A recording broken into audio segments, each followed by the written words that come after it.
Welcome, welcome, welcome to God of Fiction.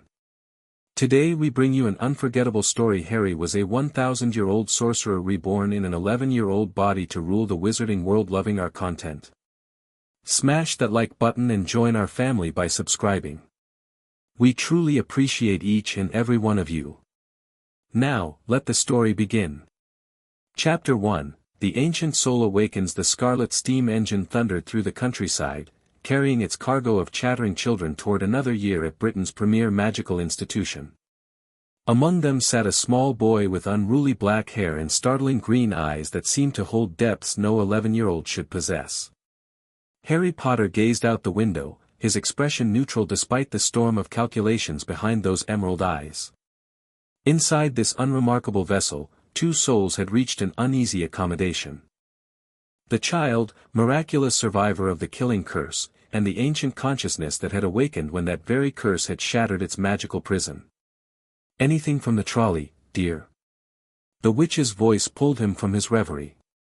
Harry smiled, the expression practiced but convincing. 2 chocolate frogs and a pumpkin pasty, please.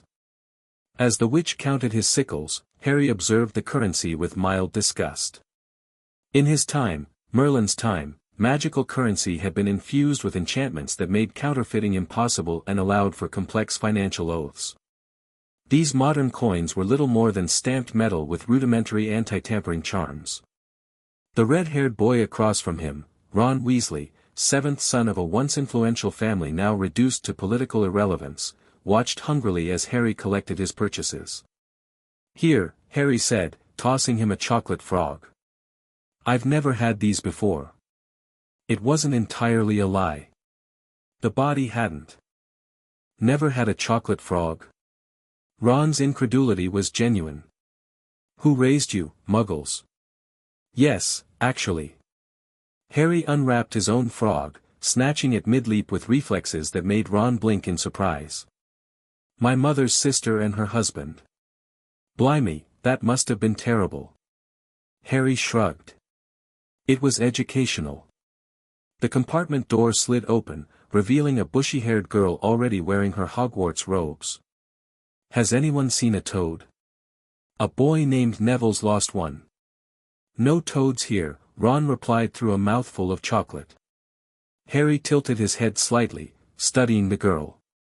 Her magic hummed with untapped potential, raw, unrefined, but powerful. "Have you tried a simple locating charm?" he asked. "We haven't learned any spells yet," she replied, defensive yet intrigued. "I've tried a few basic ones for practice, but nothing like that." "Of course." Harry nodded agreeably.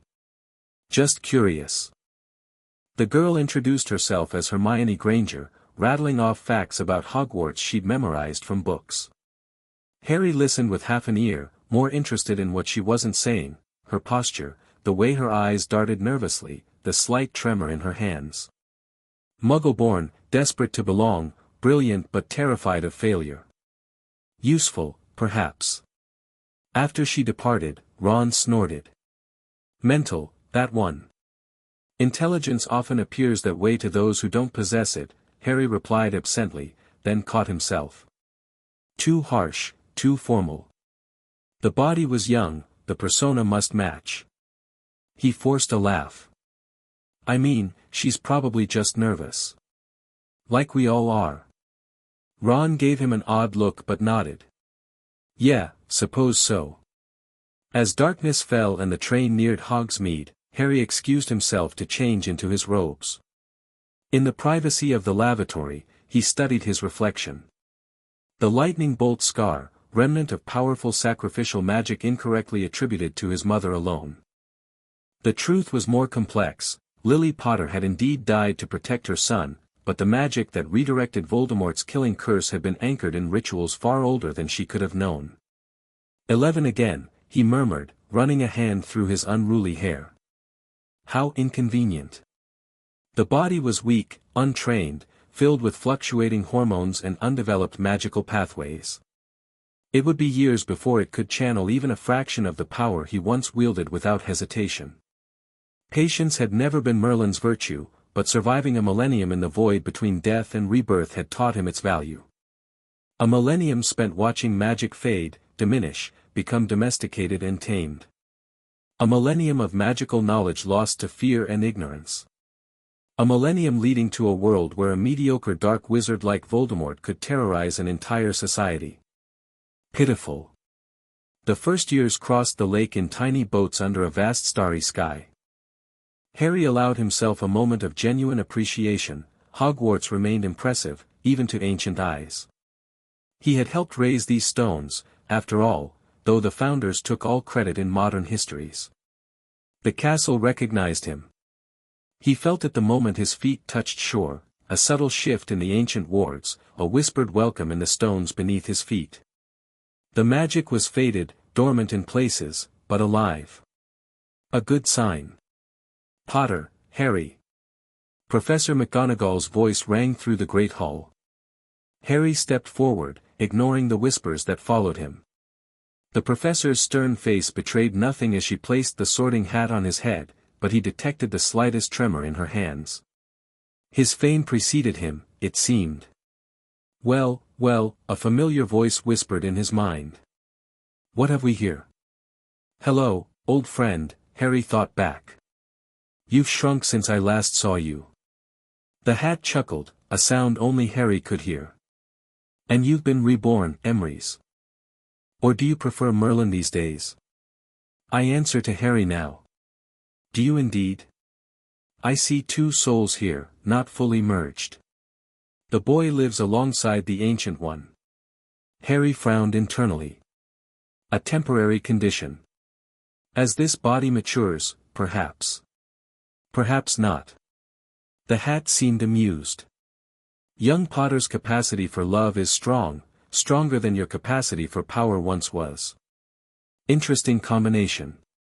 You're still as cryptic as the day I enchanted you. And you're still as arrogant as the day you died. The hat paused. Your secrets are safe with me, though I am bound to alert the headmaster to unusual circumstances. Dumbledore, Harry thought. Powerful, but blinded by his own goodness. Will you tell him? I will tell him you are exceptional and leave it at that. The rest is for you to reveal or conceal. The hat shifted slightly. Now, where to put you? Your cunning is legendary, your courage undoubted, your knowledge vast, your loyalty, selective. You know where I belong. Yes. The hat seemed to sigh. Better be Gryffindor. The last word echoed through the hall, met with thunderous applause from the red and gold table. Harry removed the hat with a polite nod to McGonagall and walked calmly to join his new housemates. The Weasley twins were chanting, "We got Potter," as though they'd won a prize, while Percy Weasley offered a pompous handshake. Harry played his part, smiling shyly, accepting congratulations, appearing overwhelmed yet pleased. Inside, he was mapping power dynamics, identifying key players, assessing strengths and weaknesses. The Weasleys offered connection to an old magical family fallen on hard times. The Longbottom boy radiated suppressed magical potential. The Granger girl watched everything with analytical intensity. At the high table, Dumbledore's twinkling eyes briefly met his. Harry offered a genuine smile, respect between powers, though only one knew it yet, before turning his attention to a nervous-looking man in a purple turban. The moment their eyes met, pain lanced through Harry's scar. Not unexpected, but useful confirmation. Voldemort lived, after a fashion, parasitizing his host. Harry allowed himself to flinch visibly, rubbing his forehead as Ron asked if he was all right. "Fine," Harry muttered. "Just a headache." Quirrell looked away quickly, but not before Harry had assessed the magical signature emanating from him. Fractured soul magic, unstable and desperate. Dangerous, but crude. The work of a talented amateur playing with forces beyond his comprehension. Amusing, in its way, that this fragment of Tom Riddle thought himself a Dark Lord. The real darkness lay between worlds, patient and hungry, drawn by the awakening of its ancient adversary. But that was a concern for later. Tonight was for observation. Gryffindor Tower was much as he remembered, though the enchantments on the dormitory stairs had weakened considerably. Harry quietly tested the ambient magic as he prepared for bed, gauging how much he could safely channel through his immature core. Not much. Perhaps enough for subtle influences, minor workings. Nothing that would draw attention. Can you believe we're roommates with Harry Potter? Dean Thomas whispered to Seamus Finnegan. My mum nearly fainted when I told her I might meet him. My cousin has all the Harry Potter adventure books, Seamus replied. Wonder if any of them are true. Harry stifled a laugh. The mythologizing had begun before he could walk. Another thing to correct when the time was right. Sleep came easily to his young body, though Merlin's consciousness remained vigilant, absorbing impressions of the castle's magic throughout the night. By morning, he had mapped the major ley lines running beneath the school and identified 3 secret passages not on any modern map. Breakfast brought schedules and the first real glimpse of Hogwarts' academic offerings. Harry scanned the parchment with mounting disappointment. Charms reduced to parlor tricks. Transfiguration without underlying theory. Defense taught by a man possessed by a wraith. Potions without alchemical foundations.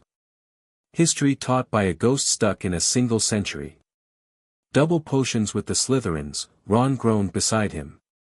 Snape's head of Slytherin house. They say he always favors them. Harry nodded absently. Tribalism at its finest. What? Nothing. Just thinking aloud. The first week of classes confirmed his worst fears. Not only had magical education declined, but the very conception of what magic could accomplish had narrowed to a pale shadow of its former scope. Professors taught by rote, students memorized without understanding, and magic itself was treated as a tool rather than a fundamental force of reality. In charms, Flitwick demonstrated the levitation charm as though it were an impressive feat. Harry remembered when mages raised castles stone by stone without breaking a sweat. Now, don't forget that nice wrist movement we've been practicing, squeaked Professor Flitwick. Swish and flick, remember, swish and flick. Harry performed the charm perfectly on his first attempt, earning 5 points for Gryffindor and a squeal of delight from the diminutive professor. Beside him, Hermione Granger achieved similar success moments later, throwing him a competitive glance. How did you do that so quickly? She whispered as the class continued struggling around them. Harry shrugged.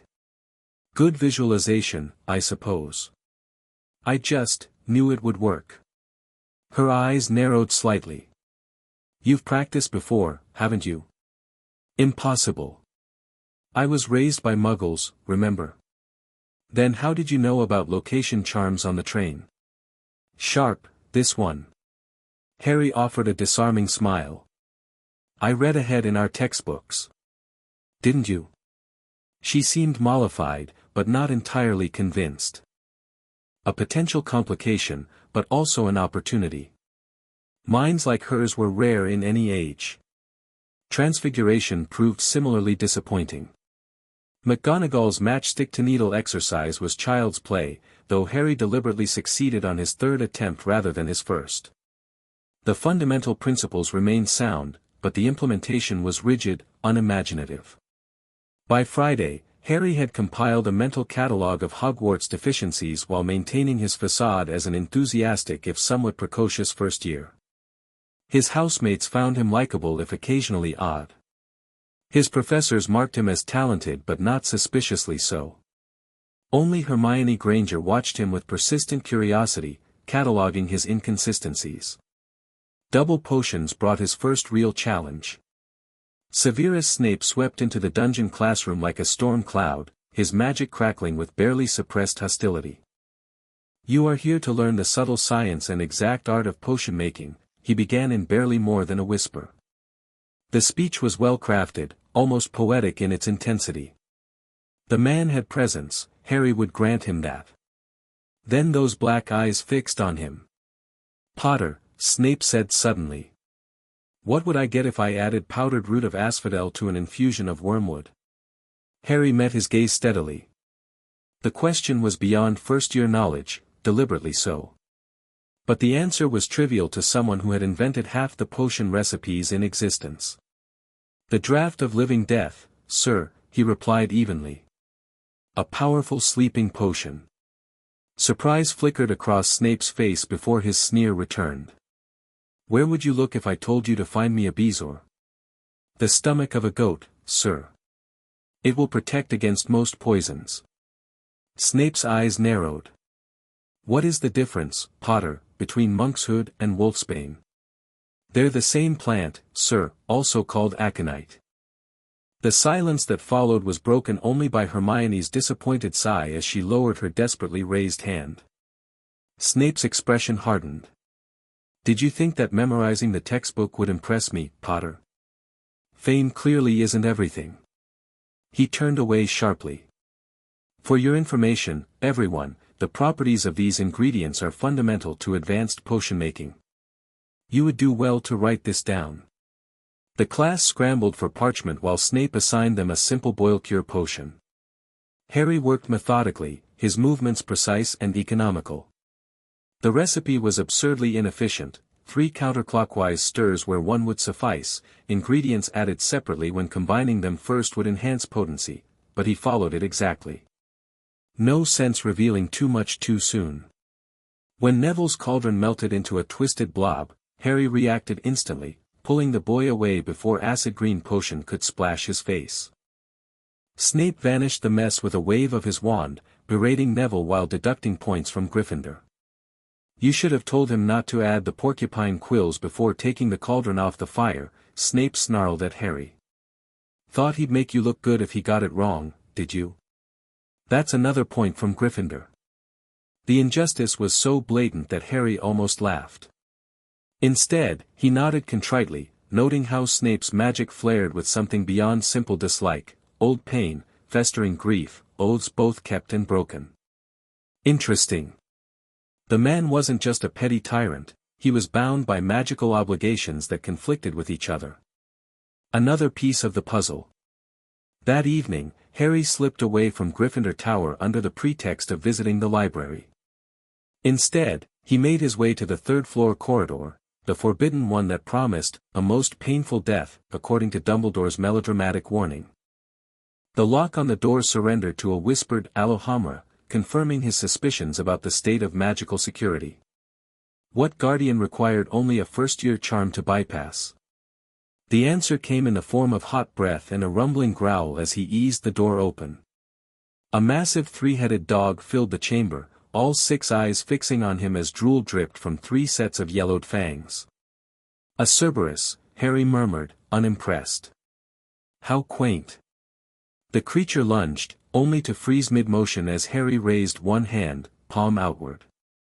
This magic was simple enough, a command rather than a spell, drawing on the natural hierarchy between wizard and magical beast. Peace, guardian, he said softly. I mean no harm to your charge. The Cerberus whined, confused by the compulsion in Harry's voice. It backed away slowly, revealing the trapdoor it had been guarding. Harry nodded with satisfaction. The stone was here, then.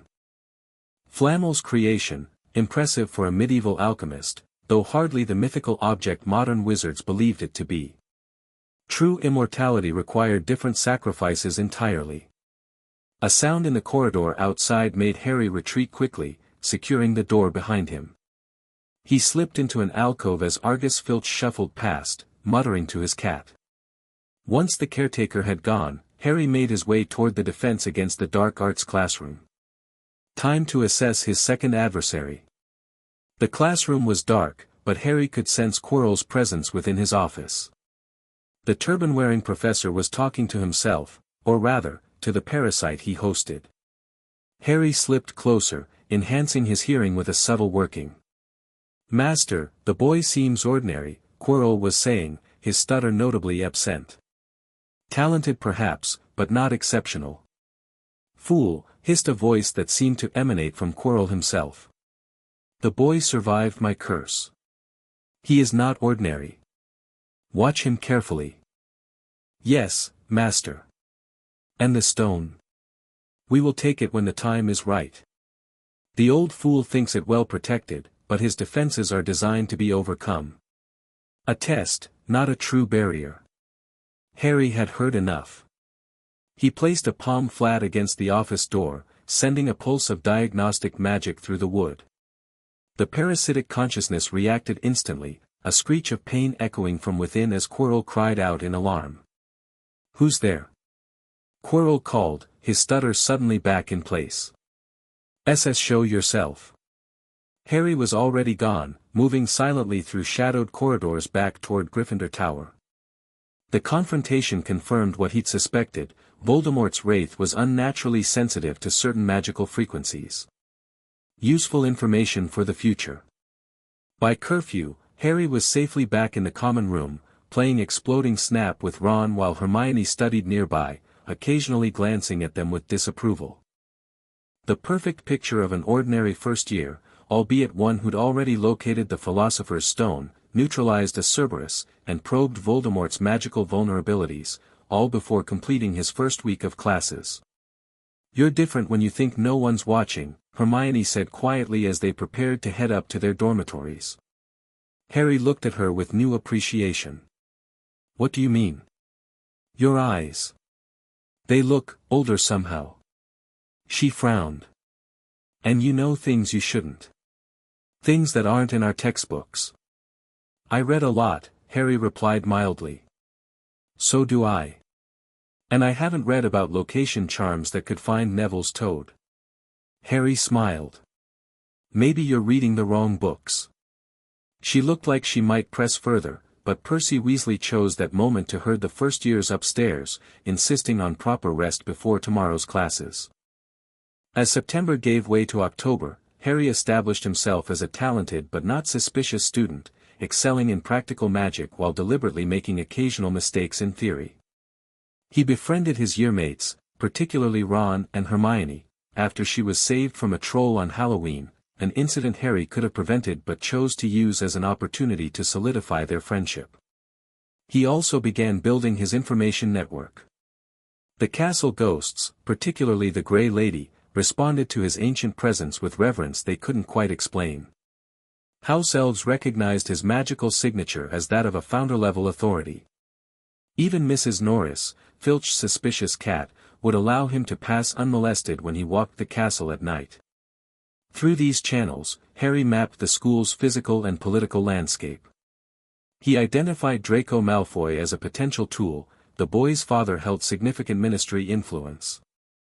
He noted Professor Sprout's unexpected authority among the staff, her cheerful demeanor masking keen political instincts. He catalogued the castle's weaknesses: wards that needed renewing, passageways left unguarded, portraits that reported to the headmaster.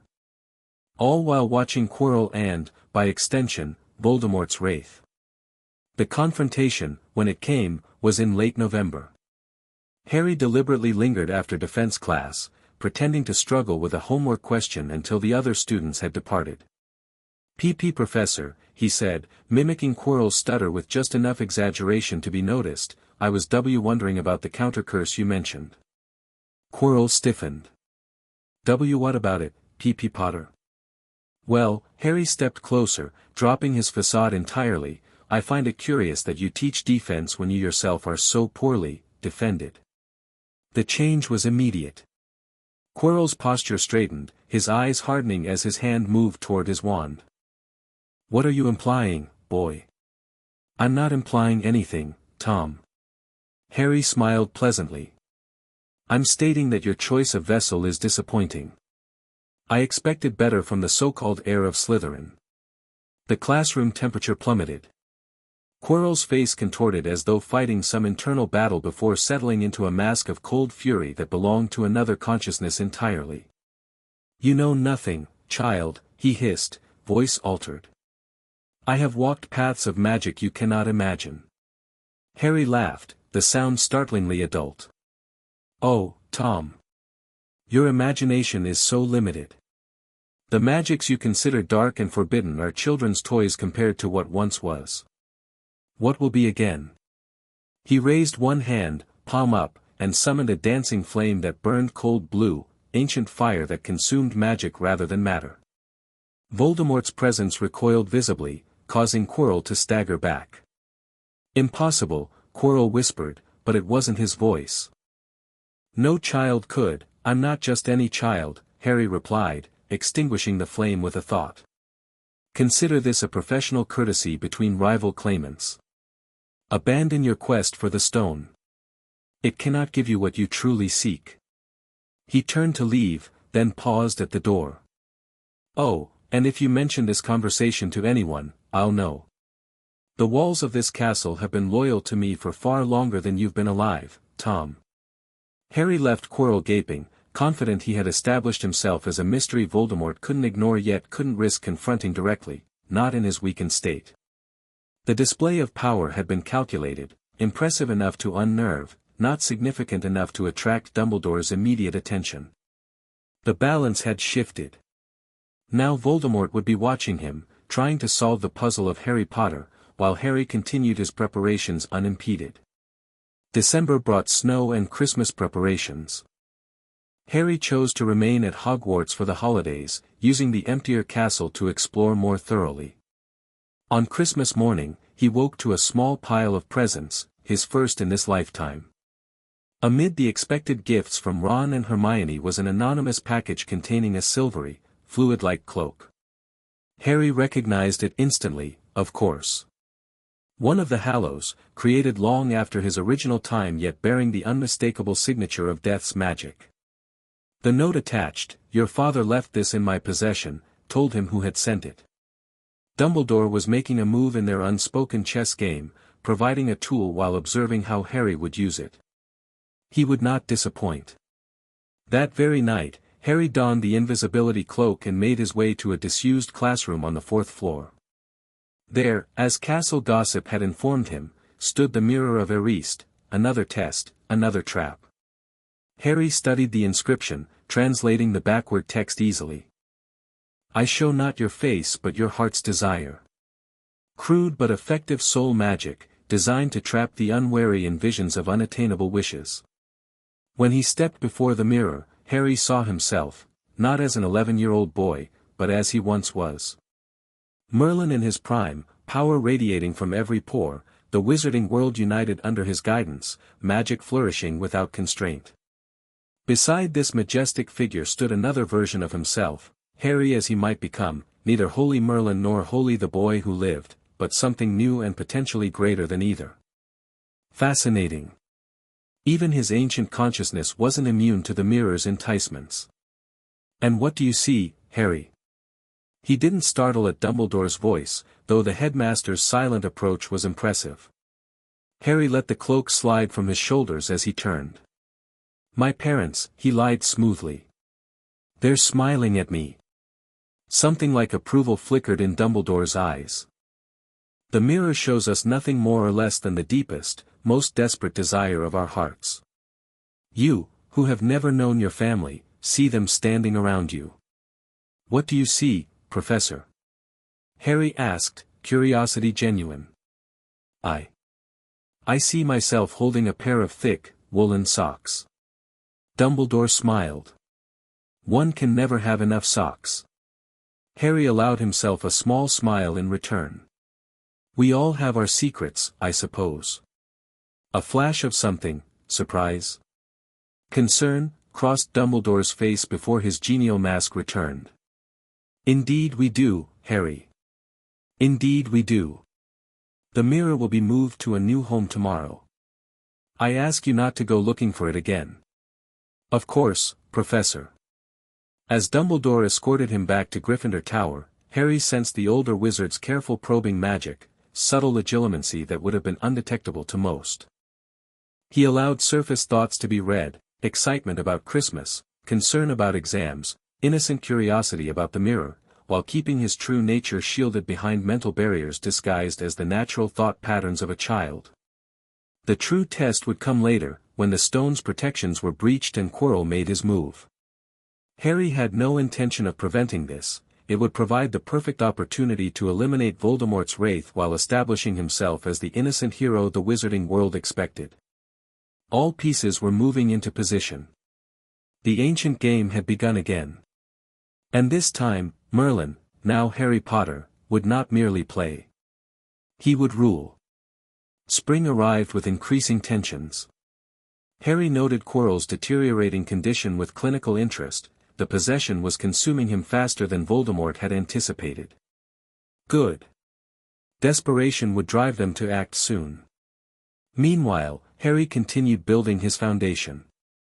He accidentally demonstrated unusual magical knowledge when helping Hermione with research, leaving books open to pages on soul magic and reincarnation. He arranged for Neville Longbottom to overhear him discussing ancient pureblood customs with Ron, planting seeds for future political alliances. He deliberately performed wandless magic in small ways that could be dismissed as accidental, conditioning his yearmates to accept his unusual abilities. Most importantly, he established himself as fundamentally good, brave, loyal, selfless in the eyes of his peers. The perfect Gryffindor. The quintessential hero. All while carefully studying the faculty, assessing which would become allies and which obstacles in the years to come.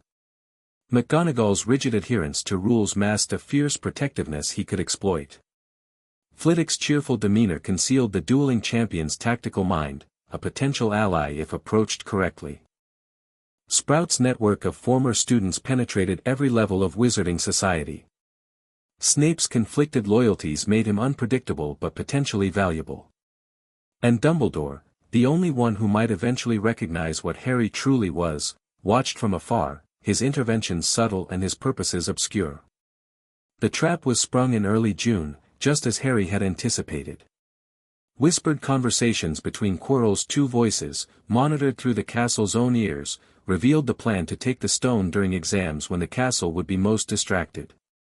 Harry allowed events to unfold naturally. He mentioned his suspicions about the stone to Ron and Hermione, ensuring they would accompany him on his heroic intervention.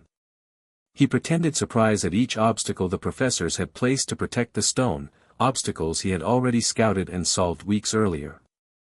Devil's Snare, flying keys, a chess set, a troll, already dispatched by Quirrell, and finally Snape's logic puzzle guarding the fire doorway. Harry navigated each with calculated competence, appearing brave but not suspiciously skilled, until only he proceeded to the final chamber. There stood Quirrell before the mirror of Emrys, turban removed to reveal the grotesque face embedded in the back of his head. Voldemort's distorted features twisted in anger as Harry entered. Potter, both mouths spoke in unison. Professor, Harry replied calmly. And Tom. How disappointing to see you reduced to parasitism. Quirrell's body convulsed in rage. You dare, I dare many things, Harry interrupted. As I demonstrated months ago. Have you considered my advice to abandon this quest? The stone will restore me, Voldemort hissed. I will return more powerful than ever. Harry sighed. The stone is a crutch. True immortality cannot be granted by external means. He gestured to the mirror. Besides, you'll never retrieve it. Dumbledore's final protection is rather elegant, only one who wants to find the stone, but not use it, can obtain it. Then you will retrieve it for me. Quirrell lunged forward, seizing Harry by the arm. The moment their skin touched, Quirrell screamed in agony.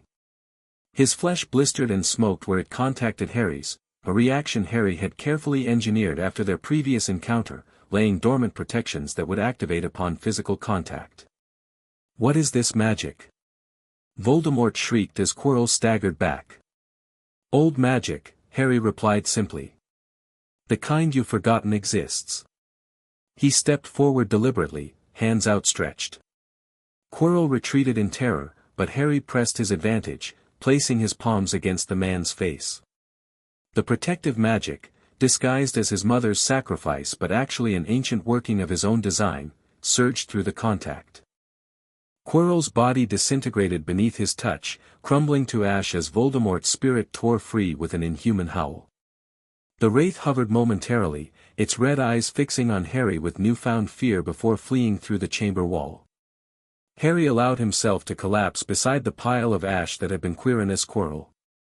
The magical expenditure had genuinely taxed his immature core, though not as severely as it would appear to others.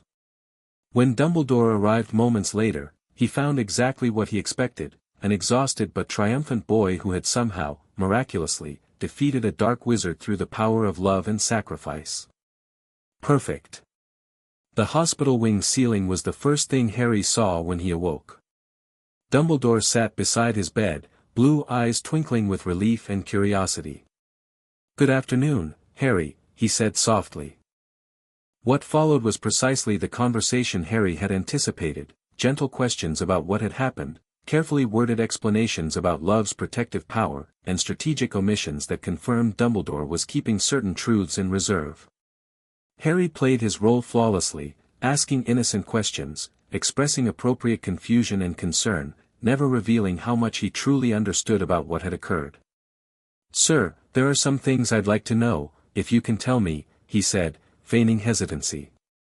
"The truth," Dumbledore sighed. "A beautiful and terrible thing, and should therefore be treated with great caution. However, I shall answer your questions unless I have a very good reason not to." Harry nodded. "Voldemort said he only killed my mother because she tried to stop him from killing me. But why would he want to kill me in the first place?" A flash of genuine surprise crossed Dumbledore's face. He hadn't expected this question so soon.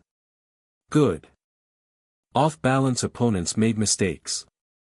"Alas, the first thing you ask me, I cannot tell you. Not today. Not now. When you are older, when you are ready, you will know." Harry allowed himself to look disappointed but accepting. The prophecy would remain Dumbledore's secret for now. No matter. There were other ways to obtain that information. Their conversation continued, with Harry asking about the stone's destruction, genuine, he'd hoped to study it, and Snape's apparent hatred, useful context for managing the potion's master. Throughout, he maintained his facade of innocent curiosity while assessing Dumbledore's responses for useful intelligence. When the headmaster finally departed, leaving Harry to rest before the end-of-year feast, a small smile played across the boy's lips. Year 1 had gone according to plan. Voldemort was temporarily banished. The school was his to explore. His reputation as the brave, lucky boy who lived was cemented. And not a single person, not even Albus Dumbledore, suspected that within Harry Potter's small frame resided the most powerful sorcerer ever to walk the earth, patiently rebuilding his strength and influence. Next year would bring new challenges, new opportunities. The Chamber of Secrets, his chamber, though history had forgotten that fact, would be opened. Another fragment of Voldemort's fractured soul would emerge. The wizarding world's political landscape would face its first true test since the war. Harry Potter closed his eyes, but Merlin's ancient consciousness continued to plan, to calculate, to prepare. The game was just beginning, and the prize was nothing less than the future of magic itself. Chapter 2, Chambers of Power. Summer at Privet Drive was a tedious necessity.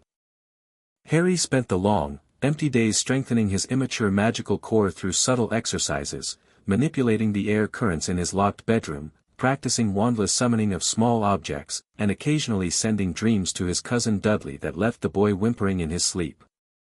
The body required rest and nourishment that the Dursleys barely provided, but Harry found ways around their restrictions. At night, when the house slept, he would command the locks on his door to release, allowing him to raid the kitchen.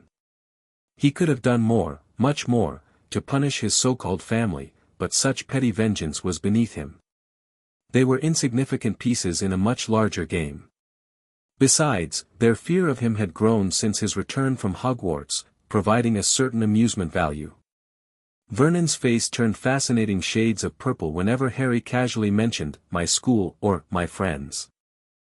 Petunia's nervous glances when he studied her garden suggested she remembered more about magic than she admitted. On Harry's 12th birthday, the arrival of a house elf changed the tedium of summer. Harry Potter. The creature bowed so low his nose touched the threadbare carpet of Harry's bedroom. "So long has Dobby wanted to meet you, sir, such an honor it is." Harry regarded the elf with genuine interest. House elves had changed dramatically over the centuries, once proud servants of magical households, now bound by magic that bordered on enslavement. This particular specimen showed signs of frequent punishment, his pillowcase garment filthy and his large eyes haunted. "Who sent you?" Harry asked quietly. The elf's ears drooped. Dobby has come of his own accord, sir.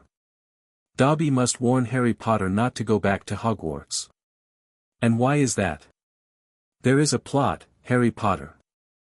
A plot to make most terrible things happen at Hogwarts School of Witchcraft and Wizardry this year. Harry leaned forward. What terrible things?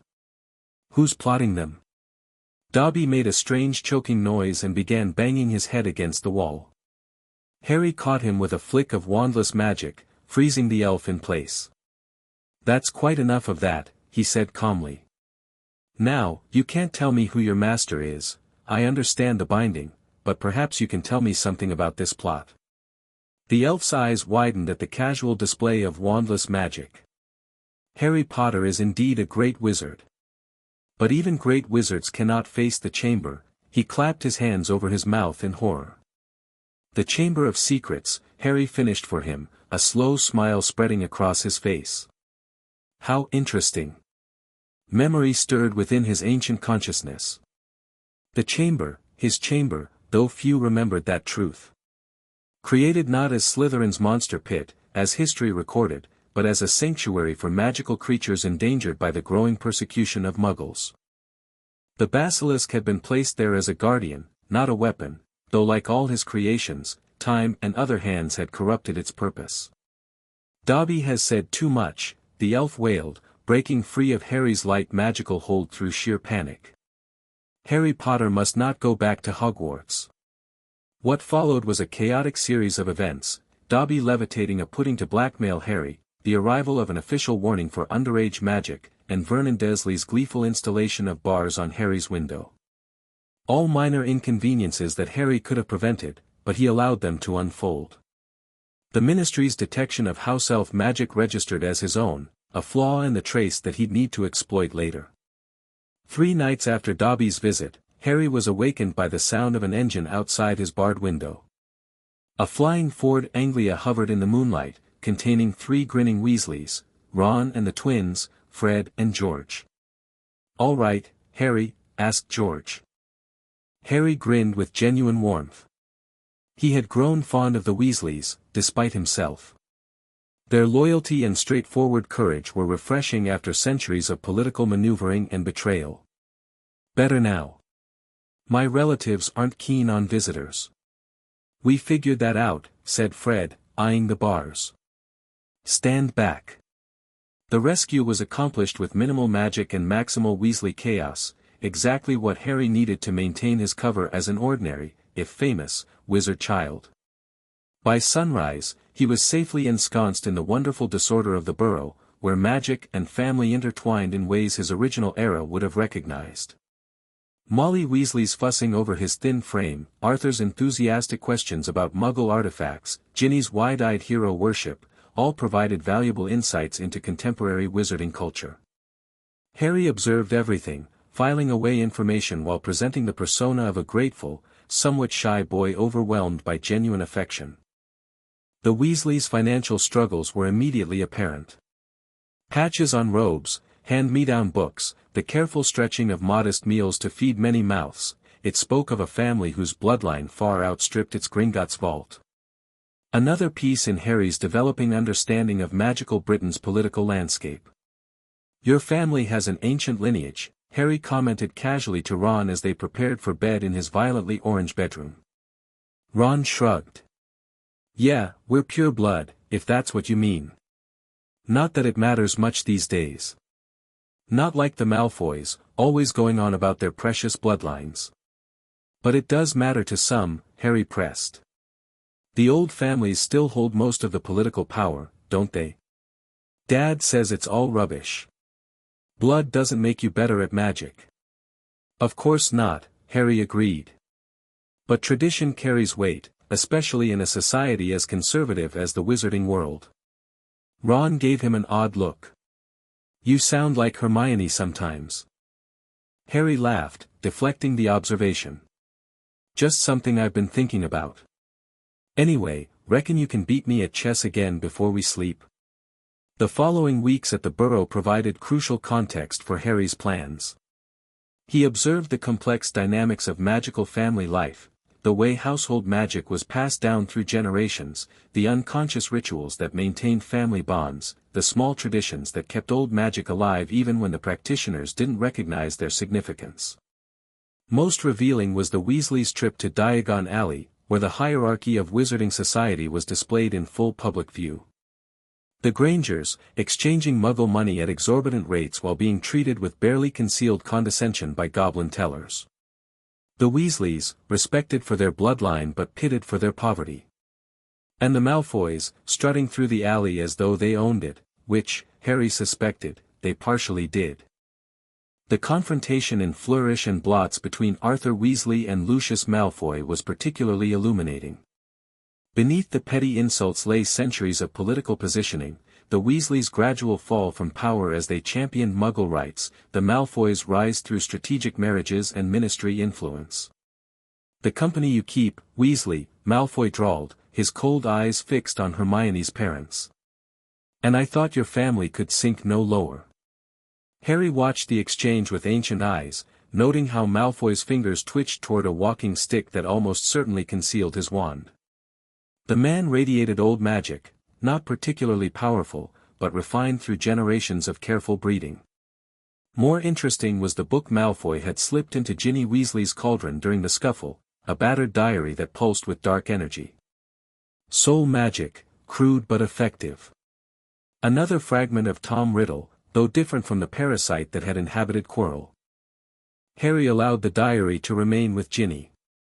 It would serve as the catalyst for opening the chamber, saving him the trouble of finding another way to access his old sanctuary. Platform 9 3/4 was as chaotic as ever on September 1st, with tearful goodbyes and excited reunions. Harry and Ron arrived late, having been mysteriously unable to access the platform barrier. Harry could have easily dispelled whatever magic blocked their way but chose to follow Ron's impulsive plan to fly the enchanted Ford Anglia to Hogwarts instead. The journey provided several benefits. It strengthened his friendship with Ron, created a memorable entrance that reinforced his reputation for extraordinary luck, and most importantly, gave him a plausible reason to serve detention exploring the Forbidden Forest, where certain ancient markers would help him recalibrate Hogwarts' failing wards.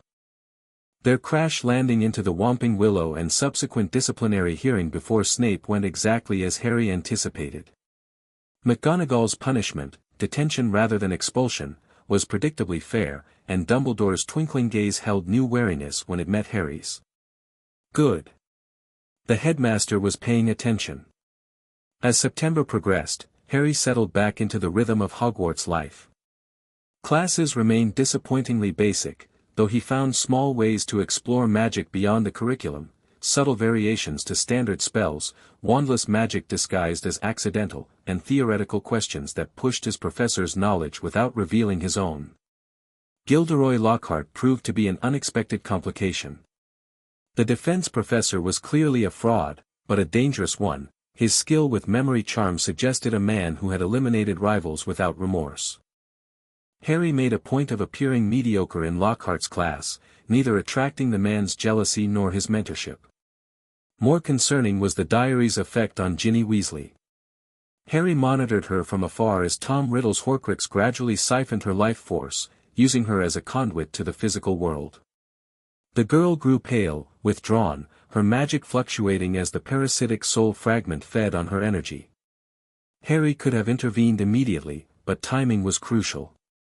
The chamber needed to be opened at precisely the right moment, when the school was sufficiently distracted by the Halloween feast, when the castle's natural magic was at its annual low point, when Harry could ensure no permanent harm came to any students while still creating enough chaos to serve his purposes.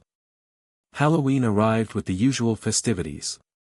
As the feast concluded, Harry slipped away from the Great Hall, using a disillusionment charm to follow the enchanted Ginny Weasley to the second-floor bathroom. "I know what you're doing, Tom," Harry said quietly as Ginny raised her wand to write the infamous message on the wall. "And I'm going to let you do it." The girl turned, her normally warm brown eyes cold and flat. "Potter," she hissed in a voice not her own. "How unexpected." "Not really," Harry replied, circling the possessed girl. I've been watching your little project since Flourish and Blots. Crude, but effective. What are you? Riddle asked through Ginny's lips. A interested observer. For now. Harry gestured to the wall. Please, continue with your dramatic announcement. I'm curious to see how Dumbledore responds.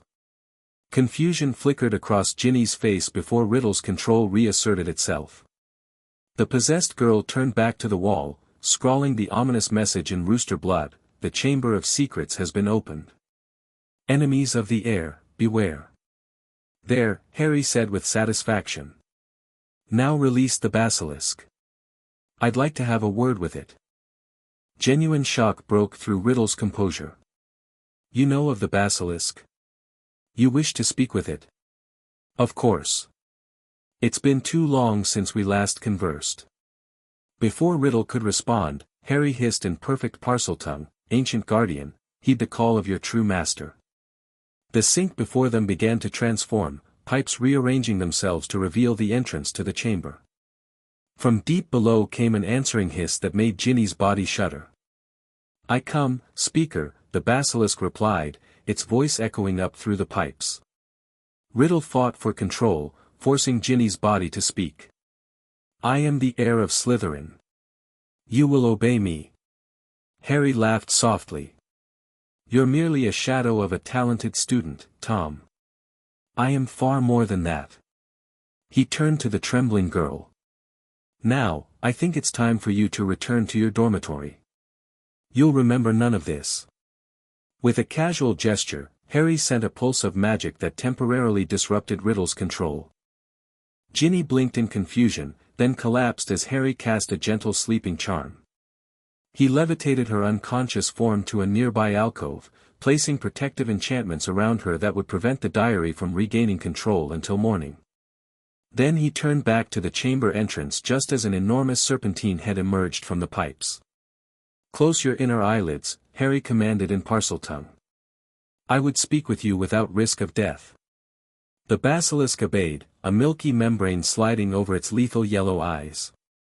It was magnificent, 60 feet of ancient, magical serpent, its scales gleaming emerald in the torchlight. "Who addresses me?" it hissed, tongue flicking to taste the air. "You smell of the founder, yet also of something older." "I am both Harry Potter and one who came before," Harry replied, reaching out to stroke the massive scales. "You remember me as Emrys, though others called me Merlin." The basilisk's massive body shuddered in recognition. "The first master. You have returned as the prophecy foretold." "Interesting." Harry hadn't been aware of such a prophecy, though it wasn't surprising. Seers had always been drawn to his magical signature. "Tell me of this prophecy," he commanded. "When magic falters at its root, the first master shall return in youth, to cleanse the corruption and renew the sacred bonds." The basilisk lowered its head submissively. "I have waited centuries for your return. And I am pleased to find you still guarding this sanctuary," Harry replied. "Though it seems you have been misused in recent times." "The false speaker came 50 years ago," the basilisk hissed angrily. "He claimed to be heir to Slytherin and commanded me to kill. I was bound to obey, though it violated your original instructions." "That binding ends tonight," Harry declared, placing his palm against the serpent's head and murmuring words in a language far older than Latin.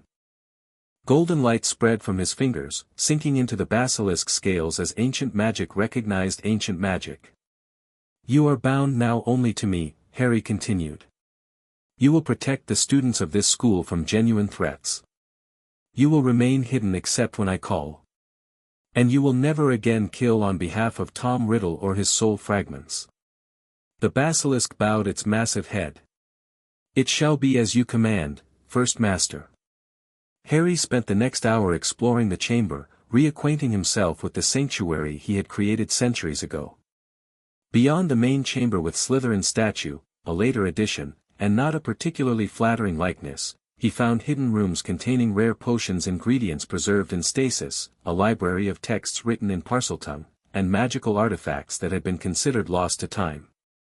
Most valuable was the original ward stone for Hogwarts, a fist-sized crystal embedded in the floor of a small meditation chamber. Harry knelt before it, placing his hands on the cool surface and feeling the magical currents that flowed through the entire castle. The wards were dangerously weakened. Centuries of neglect and incompetent tampering had left gaps in the school's magical defenses. No wonder Quirrell had brought Voldemort inside so easily. Harry began the delicate process of realignment, carefully channeling power through his immature magical core to reinforce the most critical protections. He couldn't restore them completely, that would require rituals involving all 4 house heirs and more magical power than his young body could currently channel. But he could stabilize them enough to prevent catastrophic failure and add subtle modifications that would grant him greater awareness of the castle's magical state. By the time Harry returned to Gryffindor Tower, the school was in an uproar over the ominous message and Mrs. Norris's petrification, a state Harry had deliberately induced to make the threat seem real without causing permanent harm to the animal. "Where have you been?" Hermione demanded when he climbed through the portrait hole. "We've been worried sick." "Library," Harry lied smoothly. "I fell asleep in the back corner." "What's happened?" As Ron excitedly recounted the discovery of the bloody message and the petrified cat, Harry allowed himself to appear appropriately shocked and concerned. Hermione, however, watched him with narrowed eyes, not entirely convinced by his performance. "The Chamber of Secrets," she mused. "I've never read about it in Hogwarts, a history." "That's because it's supposed to be a myth," Harry replied. "A secret chamber Salazar Slytherin built to house a monster that would purge the school of Muggleborns." "How do you know that?" Hermione asked sharply. Harry blinked innocently. "Everyone was talking about it just now." "Weren't they, Ron?" "Yeah," Ron confirmed. "Dean was saying his cousin told him all about it." Hermione's suspicion faded slightly, but Harry noted the need for greater caution around her. Her analytical mind and attention to detail made her both a valuable ally and a potential threat to his secrets. The weeks following Halloween transformed Hogwarts. Fear spread through the corridors as students traveled in tight groups, eyeing Slytherins with suspicion and trading increasingly outlandish theories about the chamber and its monster. Harry encouraged the speculation while ensuring none came too close to the truth. Colin Creevy's petrification, carefully orchestrated by Harry during one of Ginny's possession episodes, escalated the tension.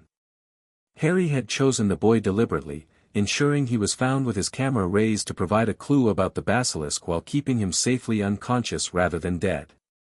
The growing crisis served multiple purposes in Harry's grand design. It distracted Dumbledore and the staff from scrutinizing Harry too closely.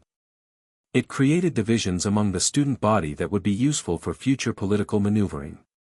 Most importantly, it provided cover for Harry's nighttime explorations of the castle's forgotten magical systems. Lockhart's disastrous dueling club in December offered an unexpected opportunity.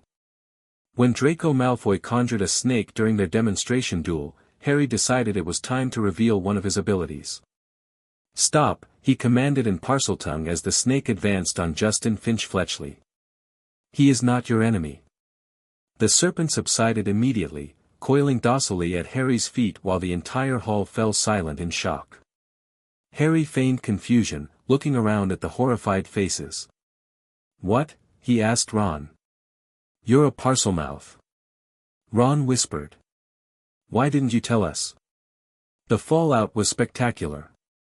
By morning, half the school believed Harry was the heir of Slytherin. Hufflepuffs and Ravenclaws avoided him in the corridors.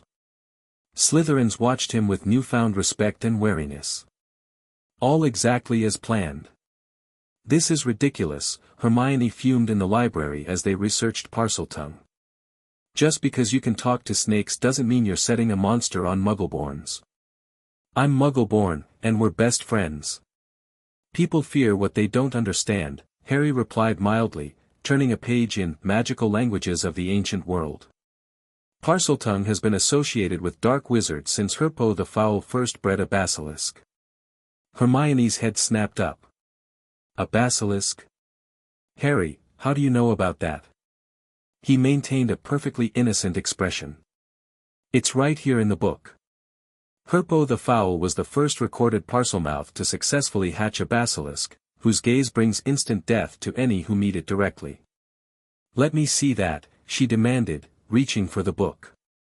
Her eyes widened as she read the passage.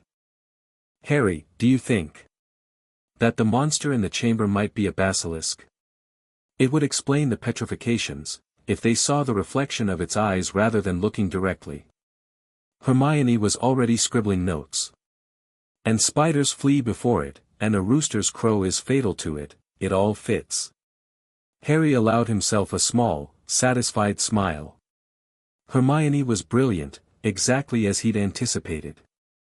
By seeming to help her solve the mystery, he maintained his heroic persona while controlling exactly how much information reached his friends.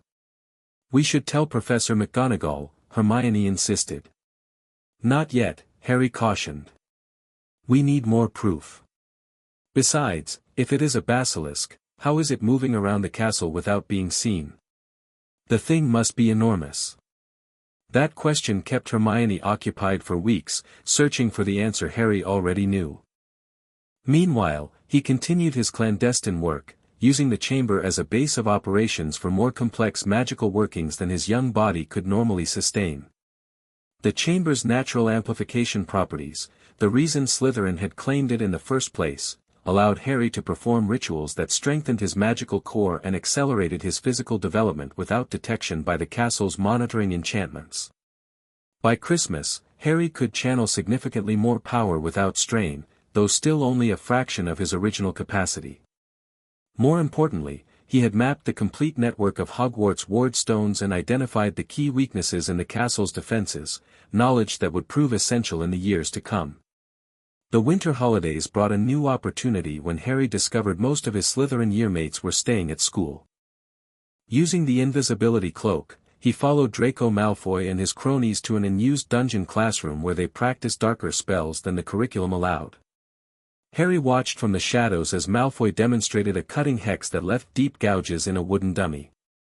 The boy's form was technically correct, but his understanding of the magic's principles was woefully inadequate. "You're limiting yourself," Harry said, stepping out from beneath the cloak. Crabbe and Goyle jumped in alarm, wands raised.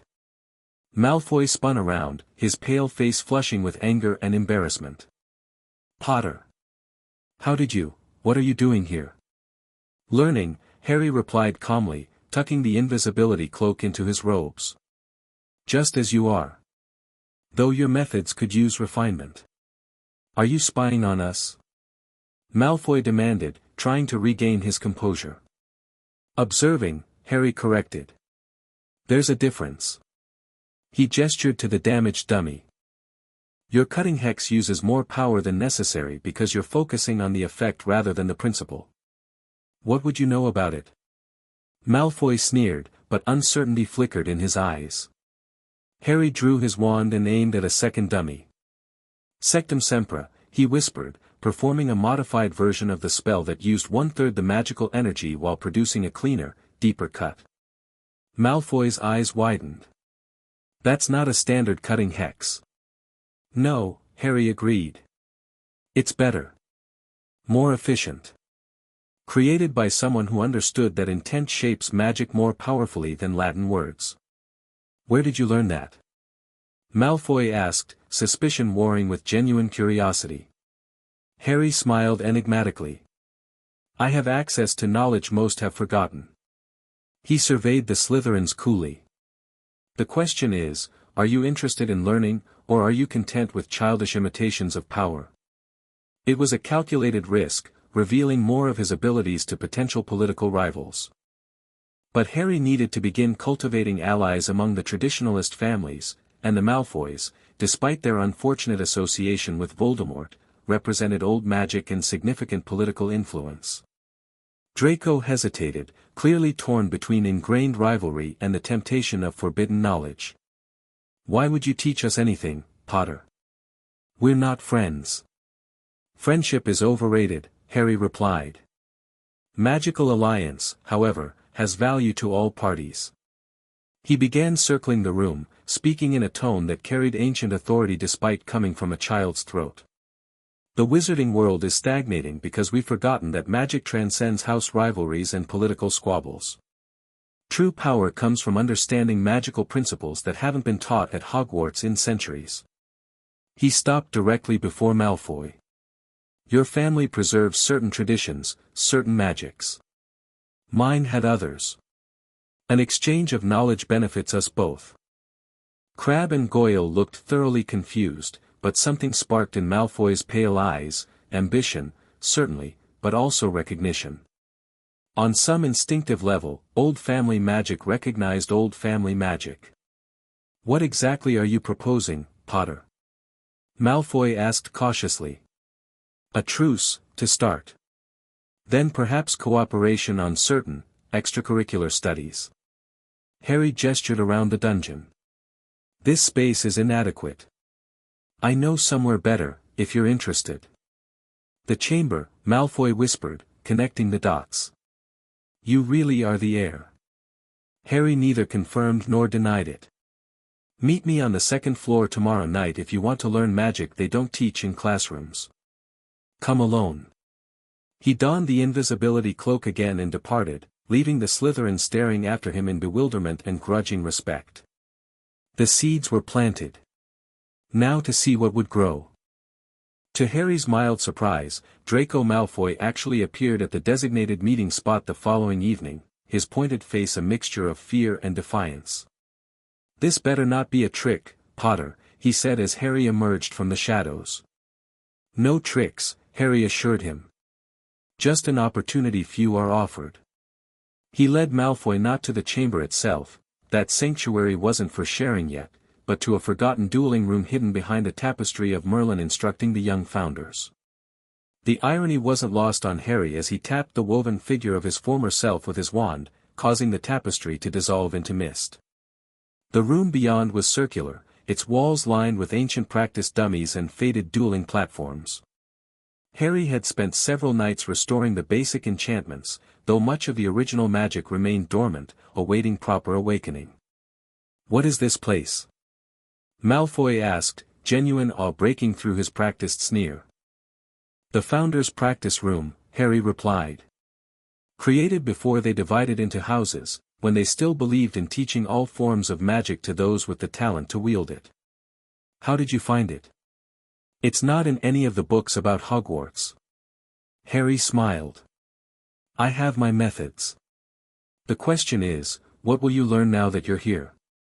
For the next 2 hours, Harry demonstrated magic that hadn't been taught at Hogwarts in centuries, not dark, precisely, but certainly more complex and nuanced than the standardized curriculum permitted. Shielding charms that absorbed rather than deflected energy. Transfigurations that followed natural morphological principles rather than arbitrary visualizations. Charms that responded to magical signatures rather than verbal commands. Malfoy proved a surprisingly apt pupil. Beneath his arrogance lay a genuine aptitude for magic and a disciplined mind. By the session's end, he had successfully mastered a subtle detection charm that revealed magical tampering, useful for identifying cursed objects or potions interference. This is. Malfoy paused, struggling to maintain his aloof persona while clearly excited by what he'd learned. Adequate instruction, Potter. Harry laughed. High praise from a Malfoy. Perhaps next time you might share some of your family's traditional magic in return. Suspicion immediately returned to Malfoy's face. Why would you want to learn pure-blood family magic? All magic is worth preserving, Harry replied simply. Even that which has fallen out of fashion due to political considerations. You don't sound like someone raised by muggles, Malfoy observed shrewdly. Perhaps I'm not what I seem, Harry countered. Perhaps none of us are. Their unusual alliance continued throughout January, with twice-weekly meetings in the hidden practice room. Word spread cautiously among select Slytherins. Theodore Nott joined them after the third session, followed by Blaise Zabini. By February, half a dozen students from ancient families were participating in Harry's supplementary lessons, creating the foundation of a cross-house magical study group that would eventually serve as Harry's first political coalition. Meanwhile, the chamber situation escalated exactly as Harry orchestrated. Justin Finch-Fletchley and nearly headless Nick were found petrified in a carefully staged scene that increased the school's fear while providing another clue for Hermione's investigation. The basilisk, now loyal only to Harry, followed his precise instructions on whom to target and how to ensure petrification rather than death. Ginny Weasley grew increasingly pale and withdrawn as Riddle's diary drained her life force. Harry monitored her condition carefully, ensuring the Horcrux gained enough power to manifest physically without permanently harming the girl. It was a delicate balance. He needed the diary Horcrux for his own purposes but couldn't allow an innocent child to be sacrificed in the process. In late February, Hermione finally connected all the pieces of the basilisk puzzle. Harry found her in the library, surrounded by books on magical creatures and ancient plumbing systems. "Pipes," she whispered excitedly, pulling him between two tall bookshelves. "That's how the basilisk is moving around, through the plumbing." "And look what I found about roosters, Hermione," Harry interrupted, "this is brilliant. We should tell a professor immediately." "I was thinking the same thing," she agreed. Professor McGonagall would. A flicker of movement caught Harry's attention, a small reflective surface at the end of the bookshelf. He reacted instantly, shoving Hermione to the ground as yellow eyes glinted in the mirror. "Don't look," he shouted, but it was too late.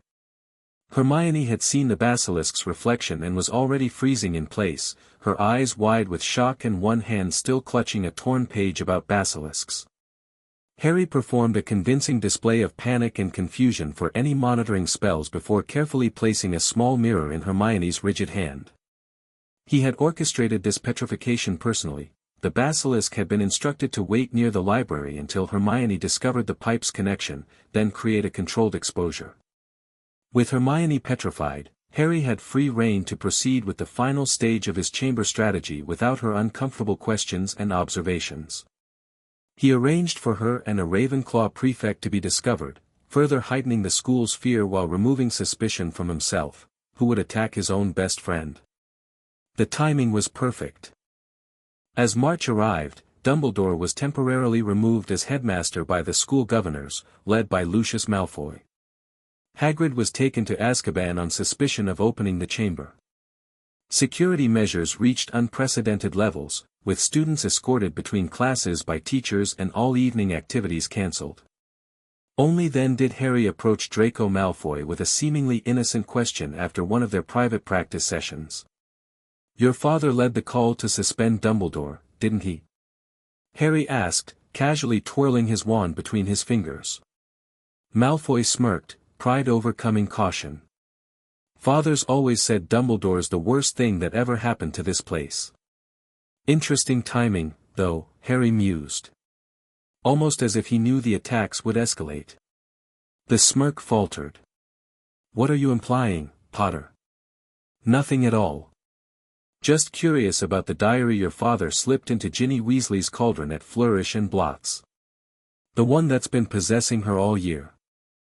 All color drained from Malfoy's pointed face. "I don't know what you're talking about." "Don't you?" Harry stepped closer, his green eyes suddenly ancient in his young face. "Your father planted a powerful dark artifact, a container for a soul fragment of Tom Riddle, who later became Lord Voldemort, on an 11-year-old girl, using her as a tool to open the Chamber of Secrets and release a basilisk to kill Muggleborns." That's not," Malfoy stammered, backing away. "You can't prove anything." "I don't need to prove it," Harry replied calmly. "I already know it's true. The question is, did your father understand what the diary actually was, or was he merely following orders given decades ago without comprehending their significance?" Confusion mixed with fear in Malfoy's eyes. "I don't know what the diary is," he admitted finally. "It's a Horcrux," Harry said bluntly. "A container for a fragment of Voldemort's soul, created through murder and dark ritual. One of the foulest magics ever devised, and your father treated it as a political tool." Malfoy looked genuinely ill. For all his pure-blood rhetoric, the boy had been raised on magical principles that held soul magic as sacrosanct. To misuse it as his father had done violated traditions far older than blood purity ideology.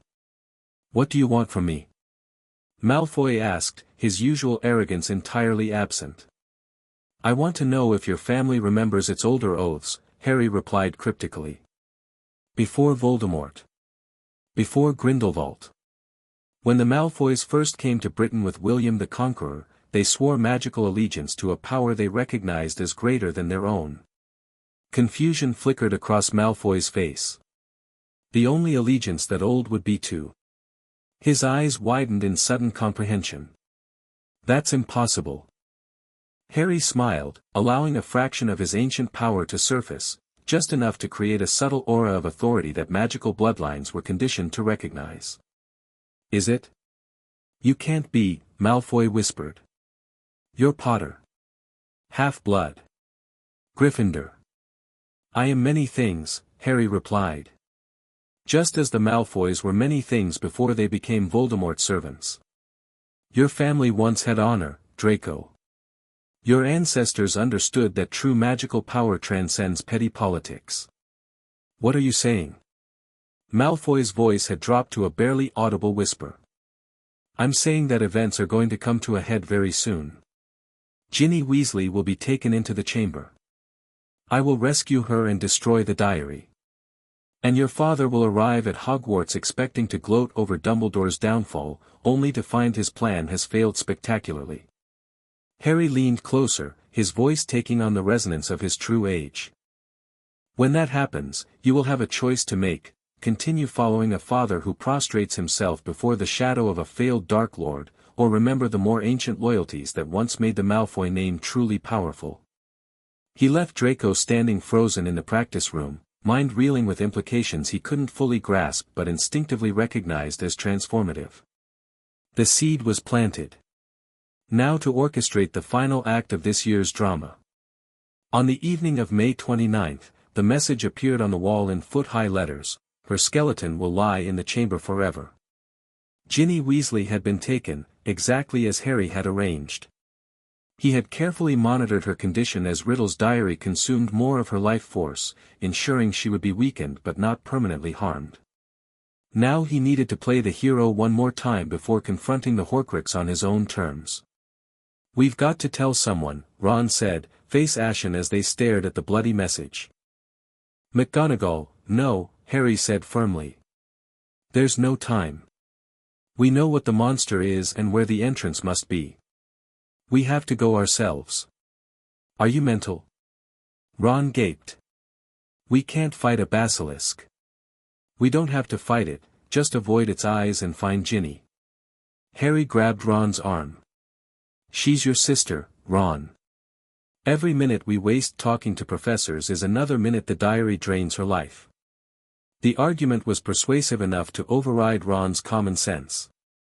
They headed for Lockhart's office. Harry had carefully cultivated the fraud's ego all year, ensuring the man would claim expertise on the chamber when pressure mounted.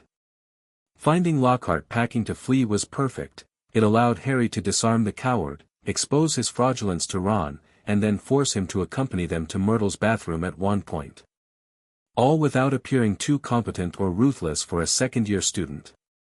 You first, Harry ordered, prodding Lockhart toward the pipe entrance after they'd opened it with Parseltongue.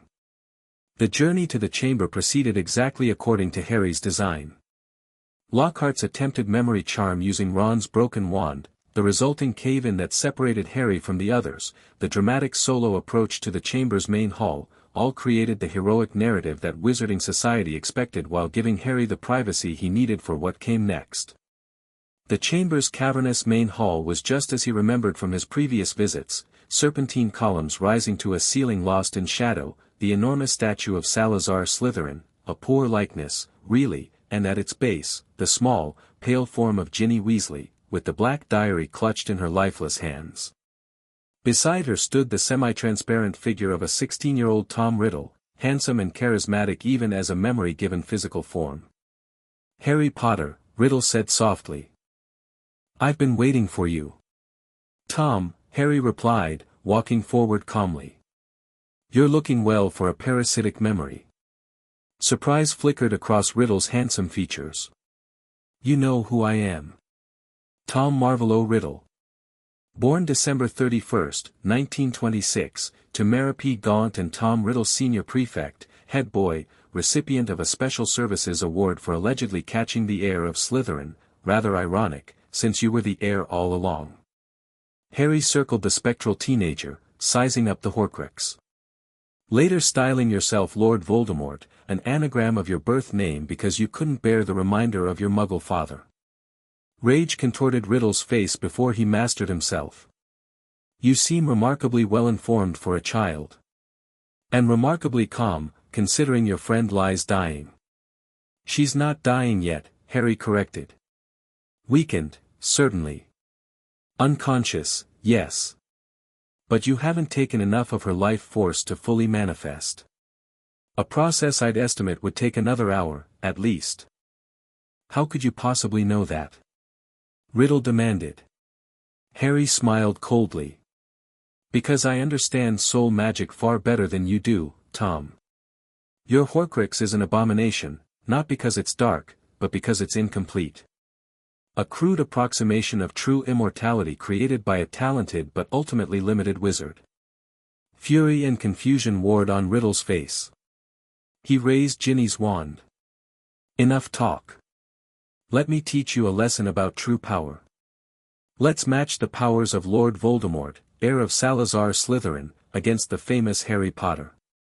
He turned to the statue, hissing in Parseltongue, "Speak to me, Slytherin, greatest of the Hogwarts Four." The statue's mouth began to open, revealing the dark tunnel from which the basilisk would emerge. Harry waited patiently, making no move to flee or hide. "Stop," he commanded as the basilisk's head appeared. "Remember your true master." The enormous serpent paused, confusion evident in its posture as it recognized two Parselmouths giving contradictory orders. "Kill him!" Riddle commanded furiously. "Obey your ancient oath," Harry countered, allowing some of his true magical signature to emanate from his core. The basilisk lowered its head in submission to Harry. "First Master," it hissed reverently. "Your command is my will." "Impossible." Riddle's handsome face contorted with rage. "I am the heir of Slytherin. The serpent obeys me." "Slytherin was merely a caretaker," Harry replied calmly. "The basilisk was placed here long before Hogwarts was built, as were the chambers that Slytherin later claimed as his own." He stroked the basilisk's scales affectionately. "Isn't that right, old friend?" "What are you?" Riddle demanded, backing away slightly. Harry smiled, green eyes gleaming with ancient power. "Someone who was already ancient when Salazar was born. Someone who has forgotten more magic than you will ever know." He gestured to the diary. "That particular method of soul containment. I invented it, then locked the knowledge away because of its potential for misuse. You found incomplete instructions and botched the execution." Understanding dawned on Riddle's face, followed by disbelief.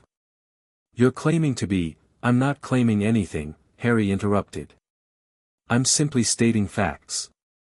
Now, I believe we have business to conclude."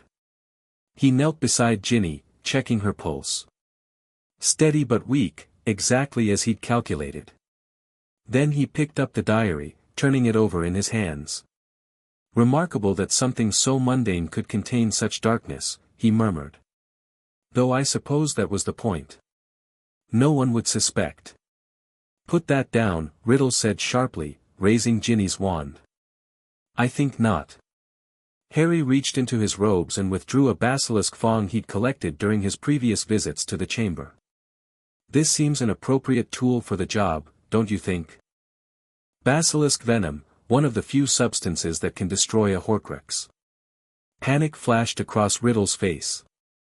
"You wouldn't dare. You can't possibly understand what you're dealing with." "Oh, but I do." Harry positioned the fang above the diary. "I understand exactly what you are, Tom. A fragment. A shadow. A twisted experiment by a wizard who feared death so much he mutilated his own soul rather than seek true immortality." "Wait!" Riddle cried. "We could work together. Your power, my ambition, we could reshape the wizarding world. Harry laughed, the sound echoing through the chamber. Your ambition is so limited, Tom. Lord Voldemort dreams of ruling magical Britain. I intend to restore magic itself. With that, he plunged the basilisk fong into the diary. Ink spurted like blood from the pages as Riddle screamed, his form writhing and dissolving in a spectacular display of magical backlash. Harry watched impassively, noting the specific patterns of the soul fragment's dissolution for future reference.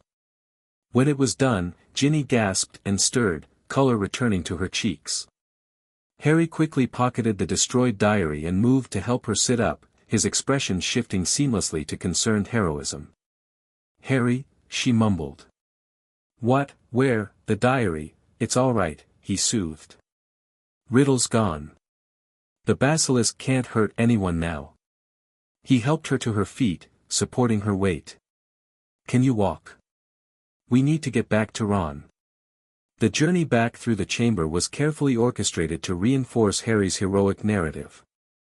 He supported the weakened Ginny, expressed appropriate concern about her condition, and recounted a sanitized version of his confrontation with Riddle that omitted any mention of his true identity or control over the basilisk. By the time they rejoined Ron and a confounded Lockhart, Harry had firmly established the official story. He had destroyed the diary with a basilisk fong after the creature tried to kill him, saving Ginny just in time. Fawkes's timely arrival, drawn by Harry's deliberate magical signal rather than any particular loyalty to Harry himself, provided a dramatic exit from the chamber via Phoenix flight. The timing was perfect, delivering them to McGonagall's office just as Dumbledore returned from his suspension and the Weasley parents arrived to mourn their supposedly dead daughter. The reunion was genuinely touching. Molly Weasley's tearful embrace, Arthur's stammered gratitude, Ron's proud recounting of Harry's bravery, all created an emotional tableau that cemented Harry's heroic status while distracting from any inconsistencies in his story. Dumbledore's twinkling blue eyes, however, held new calculation as they surveyed Harry across the desk. The old wizard was putting pieces together, not the whole puzzle yet, but enough to recognize that Harry Potter was more than he appeared. And how exactly did you destroy the diary, Harry? Dumbledore asked quietly after the others had told their parts of the story. With a basilisk fong, sir, Harry replied, producing the mangled diary from his robes. I pulled it from the roof of the basilisk's mouth after it died. I see. Dumbledore accepted the ruined Horcrux, examining it with grave concern. And the basilisk itself? Dead, sir, Harry lied smoothly. It lunged at me, and I sort of pushed a sword into the roof of its mouth. A sword? McGonagall interrupted. What sword? The sword of Gryffindor, Dumbledore supplied, gesturing to a glass case where a ruby-encrusted sword now rested. It appears when a true Gryffindor has need of it. Another convenient fiction, Harry had summoned the sword himself using the chamber's magical properties, then returned it to the headmaster's office through Fawkes. The blade was valuable, containing goblin-forged metal that now carried basilisk venom, but Harry had no immediate need for it. After answering a few more questions, Harry watched with satisfaction as events unfolded exactly as he'd orchestrated. Ginny was absolved of all blame. Lockhart was exposed as a fraud. The petrified victims would soon be restored by Professor Sprout's mature mandrakes. And then came the final act, the confrontation Harry had carefully engineered since Christmas. The door to McGonagall's office burst open to reveal Lucius Malfoy, cold fury in his grey eyes and a familiar house elf cowering behind him. So, he said coldly. You've returned, Dumbledore. What followed was a masterful verbal duel between the headmaster and Malfoy, with Harry watching patiently for his moment. When it came, when Dumbledore heavily implied Lucius had planted the diary, Harry decided to escalate. Actually, sir, there's no need to imply anything, he said innocently. I saw Mr. Malfoy slip the diary into Ginny's cauldron at Flourish and Blots. The look of shocked rage on Lucius Malfoy's aristocratic face was magnificent. Prove it, he whispered. I don't need to prove it, Harry replied, echoing his words to Draco. I think we all know the truth. He held Malfoy's gaze steadily, allowing just enough of his ancient presence to surface that the pureblood wizard's magical senses would detect something beyond an ordinary child. Malfoy's eyes widened almost imperceptibly, ancestral memory stirring in his blood. "You," he began, then caught himself. "You have no idea the forces you're meddling with, Potter." "Actually," Harry replied softly, "I think it might be the other way around, Mr. Malfoy." He purposely grazed the man's hand as he returned the ruined diary, slipping a complex tracking charm onto his magical signature, one that would alert Harry whenever Malfoy performed significant magic. More importantly, the brief contact allowed him to activate an ancient family hayas that had lain dormant in the Malfoy bloodline for centuries. The Malfoys had been among the first Norman wizarding families to swear fealty to Merlin during the magical unification of Britain. That oath, bound in blood and magic, had never been formally dissolved, merely forgotten as generations passed. Harry's touch, carrying the unmistakable signature of Merlin's magic, had reawakened it. Lucius staggered slightly, feeling something fundamental shift in his magical core without understanding its cause. He glared at Harry with mingled hatred and confusion before sweeping from the office, kicking Dobby before him. Harry's next move, tricking Lucius into freeing Dobby with a sock hidden in the diary, provided the perfect distraction from the more significant magic he had just performed. Everyone present attributed Malfoy's unsteadiness to rage rather than magical recalibration. That night, as the school celebrated the end of the petrifications and Dumbledore's return, Harry sat quietly at the Gryffindor table, observing the intricate social dynamics with ancient eyes. Across the hall, Draco Malfoy was watching him with a mixture of fear, respect, and dawning comprehension.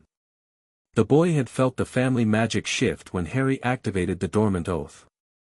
He didn't understand it fully, but he recognized that something profound had changed in the relationship between Potter and Malfoy, something that transcended their schoolboy rivalry. By term's end, rumors circulated about Harry's newfound acceptance among certain Slytherin purebloods. When Theodore Nott nodded respectfully to Harry in the corridor, or Blaise Zabini made space for him in the library, other students noticed. The dynamic was shifting. On the Hogwarts Express returning to London, Draco Malfoy made a point of visiting Harry's compartment alone, ostensibly to deliver veiled threats, but actually to confirm what he suspected. "My father doesn't understand what happened," Malfoy said without preamble. "But something's changed." The family grimoire glowed when he returned home. Harry nodded, unsurprised. "Old magic recognizes old magic, Draco.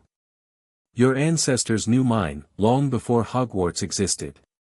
Long before blood purity became a political position rather than a magical necessity." "Who are you really?" Malfoy asked, his voice barely above a whisper. Harry smiled enigmatically. "Someone who remembers when magic was greater than it is now. Someone who intends to restore what was lost." He extended his hand.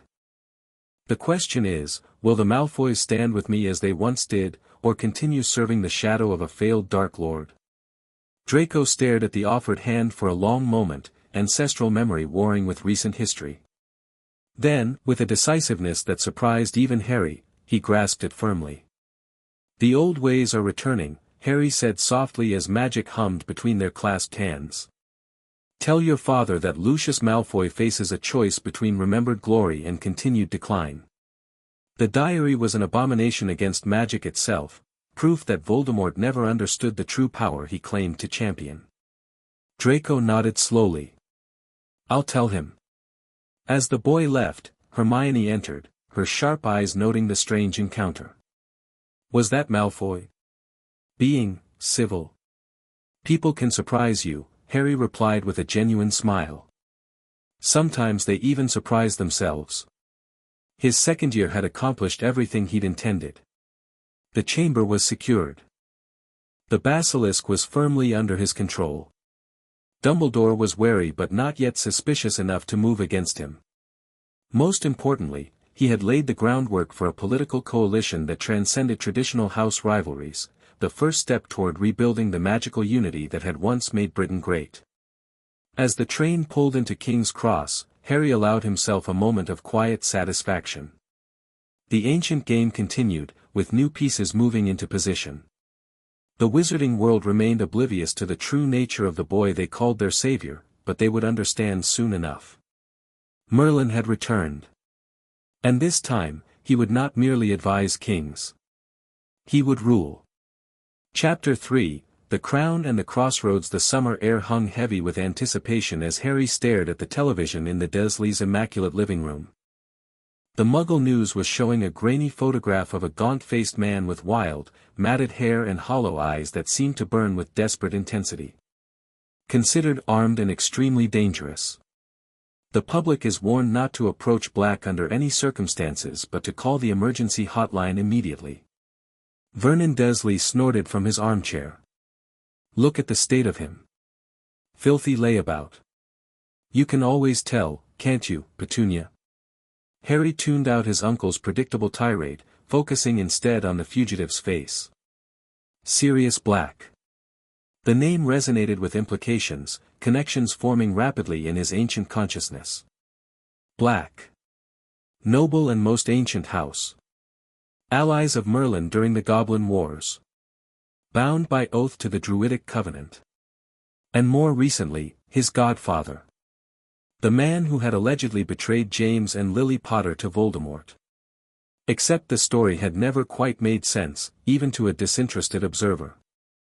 Now, with his growing understanding of modern magical politics, Harry recognized the convenience of Black's imprisonment without trial. Someone had benefited from silencing the last loyal Potter adult. When Uncle Vernon switched channels with a dismissive grunt, Harry retreated to his room, mind racing with calculations. Sirius Black's escape from Azkaban was unprecedented, no one had ever managed it before. That suggested either extraordinary magical ability or extraordinary determination. Perhaps both. More importantly, it suggested opportunity. An unexpected wild card had entered play, one that could disrupt the careful political balance Harry had been constructing. Boy! Vernon's shout interrupted his thoughts. Get down here. Your Aunt Marge is arriving tomorrow, and I want to make some things perfectly clear. The week that followed tested even Harry's ancient patience. Marge Dursley's continuous insults toward his parents grated against both his carefully cultivated persona and his genuine attachment to Lily and James, an attachment that had grown unexpectedly through his access to Harry's early memories. When Marge expanded like a grotesque balloon after one insult too many, Harry didn't bother to regret the wandless magic that had caused it. The loss of control had been calculated, visible enough to force the Ministry's involvement but not harmful enough to warrant serious punishment. As he dragged his trunk toward Magnolia Crescent, Harry knew exactly what would happen next. The massive black dog watching him from between two garage doors was no surprise either. Harry could sense the animagus magic emanating from the creature, crude but effective transformation tied to Sirius Black's magical signature. "Hello, Padfoot," he said quietly, not breaking stride. "I'd stop to chat, but I expect the Ministry will be looking for me shortly." The dog froze, shock evident in its suddenly rigid posture. Harry continued walking, resisting the urge to smile. Let Black wonder how his godson had identified him so easily. Let the mystery deepen. It would make their eventual reunion all the more productive. The night bus's arrival provided perfect theatrical timing, a dramatic exit just as the dog seemed poised to approach. Harry boarded with a final glance at the shadows where Sirius lurked. Another piece on the board, moving in unexpected ways. Interesting. Minister Fudge's blustering welcome at the Leaky Cauldron confirmed Harry's calculations. The political establishment was frightened, not just of Sirius Black, but of what Black knew. Harry played his role perfectly, the contrite, somewhat confused boy grateful for official forgiveness. "I don't understand, Minister," he said with practiced innocence. "Why would Sirius Black be coming after me specifically?" Fudge's discomfort was palpable. Now, Harry, no need to worry about that. The Ministry has everything under control." The deflection told Harry everything. They believed Black was targeting him personally, either for revenge or some darker purpose. What they didn't know was whether Harry understood why. He spent the remaining weeks before term observing Diagon Alley with newfound perspective. The increased aura presence. The wanted posters showing Black's haunted face. The hushed conversations that stopped whenever Harry approached. All indicators of a society teetering on the edge of panic, ripe for manipulation by those with the wisdom to recognize opportunity in crisis. Harry used the time to strengthen connections with carefully selected classmates who visited the alley with their families. He, accidentally, encountered Neville Longbottom outside the apothecary, providing knowledgeable advice on plant-based memory potions that earned the boy's genuine gratitude. He spent an afternoon discussing ancient runes with Padma Patil at Flourish and Blots, planting seeds for future academic collaboration across house lines.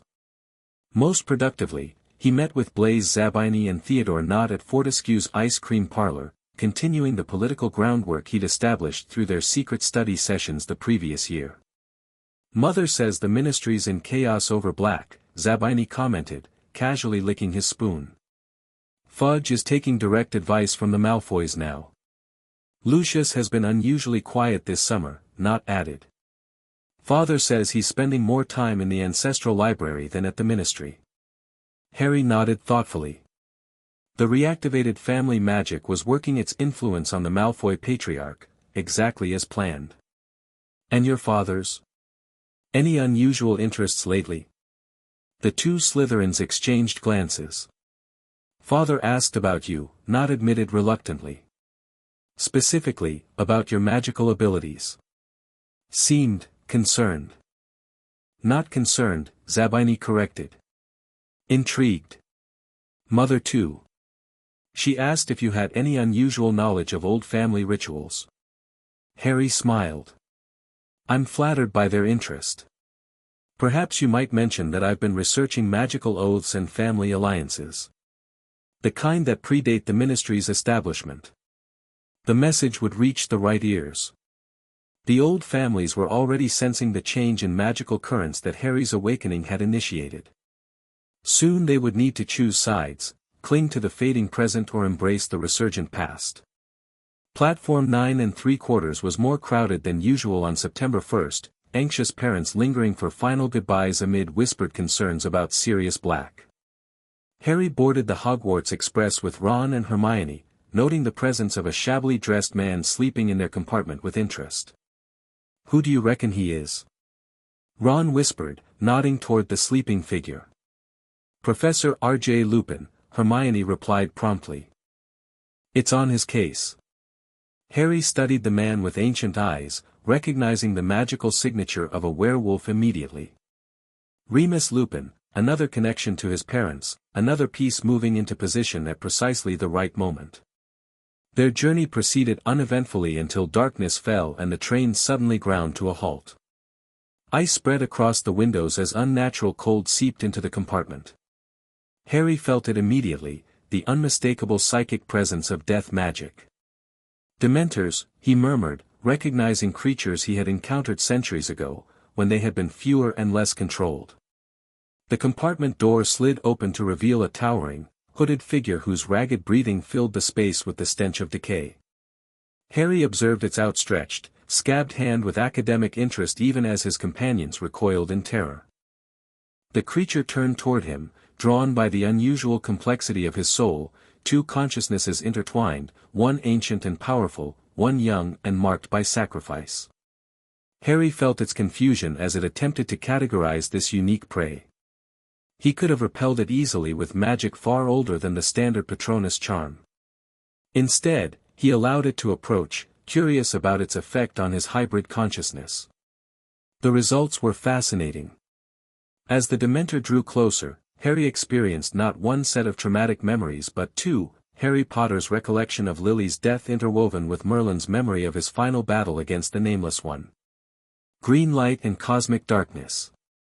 A mother's scream and the howling void between worlds. For a moment, his careful compartmentalization faltered. The ancient consciousness and the child's merged in shared trauma, creating a momentary weakness that the Dementor eagerly exploited. Harry heard himself fall, distantly aware of Lupin's shout and the silvery light of a Patronus charm. Interesting. The creatures affected him more strongly than anticipated, a vulnerability to note for future encounters. As he regained awareness, Harry found Hermione hovering anxiously while Lupin distributed chocolate. The werewolf's sharp eyes studied him with concern that went beyond a teacher's professional interest. It was quite unusual for a Dementor to focus so intently on one person, Lupin commented, breaking a chocolate bar into pieces. "Are you all right, Harry?" "I heard a woman screaming," Harry replied truthfully, accepting the chocolate. "I think it was my mother." Sympathy flickered across Lupin's scarred face. Dementors force us to relive our worst memories. They feed on happiness, on hope. He hesitated. "Your reaction was stronger than most. It doesn't mean you're weak, Harry. Quite the opposite, it suggests you've experienced true horror, something many adults haven't." "Or perhaps I simply have more to lose," Harry murmured, meeting Lupin's gaze steadily. Something in his tone made the professor blink in momentary confusion before his professional demeanor returned. The werewolf sensed something different about the boy before him, something his canine instincts recognized as ancient and powerful, even if his human mind couldn't identify it. Another potential complication to monitor. Hogwarts felt different as Harry entered the Great Hall for the welcoming feast. The castle's magic resonated more harmoniously with his own since his work on the ward stone in the chamber. Small changes were already manifesting, staircases moved with greater purpose, dormant enchantments in the ceiling showed stars that hadn't been visible for centuries, portraits reported feeling more awake. Dumbledore's announcement about the Dementors guarding the school drew Harry's particular attention. The headmaster's obvious disapproval suggested the ministry had imposed the creatures against his wishes, a political maneuver that revealed growing tensions between Dumbledore and Fudge's administration. More interesting was the introduction of Professor Lupin and Hagrid's promotion to care of magical creatures teacher. Dumbledore was consolidating loyal allies within the castle, preparing for something beyond the immediate threat of Sirius Black. Over the following weeks, Harry divided his attention between regular classes, his secret training in the chamber, and careful observation of the new dynamics at play. Lupin proved to be an exceptional defense teacher, combining practical knowledge with genuine concern for his students.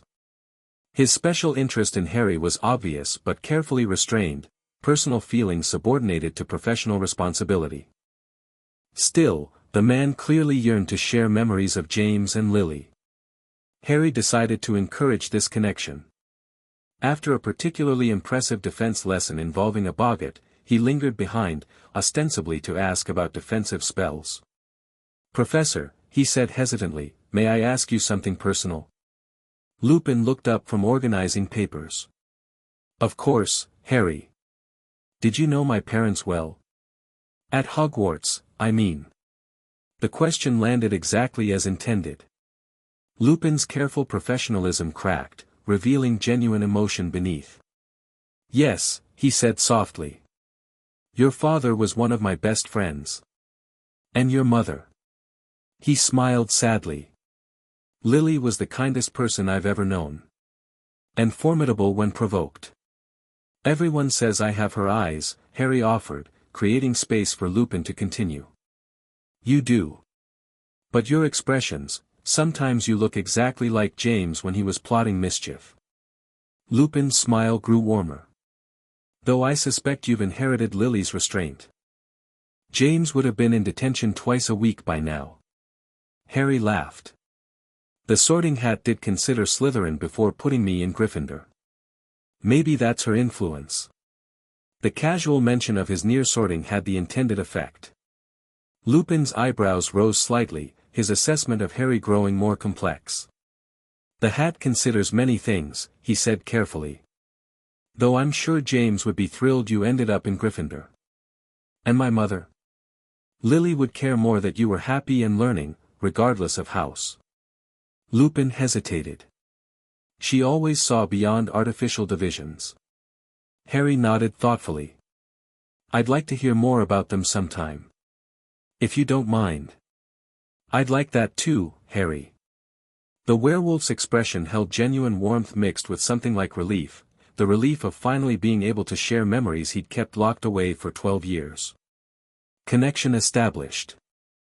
Harry would nurture it carefully, both for the valuable information Lupin could provide and for the genuine affection he was surprised to find himself feeling toward this link to his parents. October brought stormy weather and increasing security as Sirius Black was allegedly sighted near Hogsmeade. Harry observed the teachers' growing tension with interest, particularly during the first scheduled village weekend that he was officially prohibited from attending. "It's so unfair," Ron grumbled as they watched other students line up for permission slip checks. "Just because your uncle's a git." "I'm not bothered," Harry lied smoothly. "Besides, I've arranged to spend the morning with Professor Lupin. He's offered to tell me more about my parents." This was partially true. Harry had indeed scheduled time with Lupin, but not until afternoon. The morning would be spent on more important matters, specifically, investigating a magical anomaly he'd detected in the castle's eastern wing.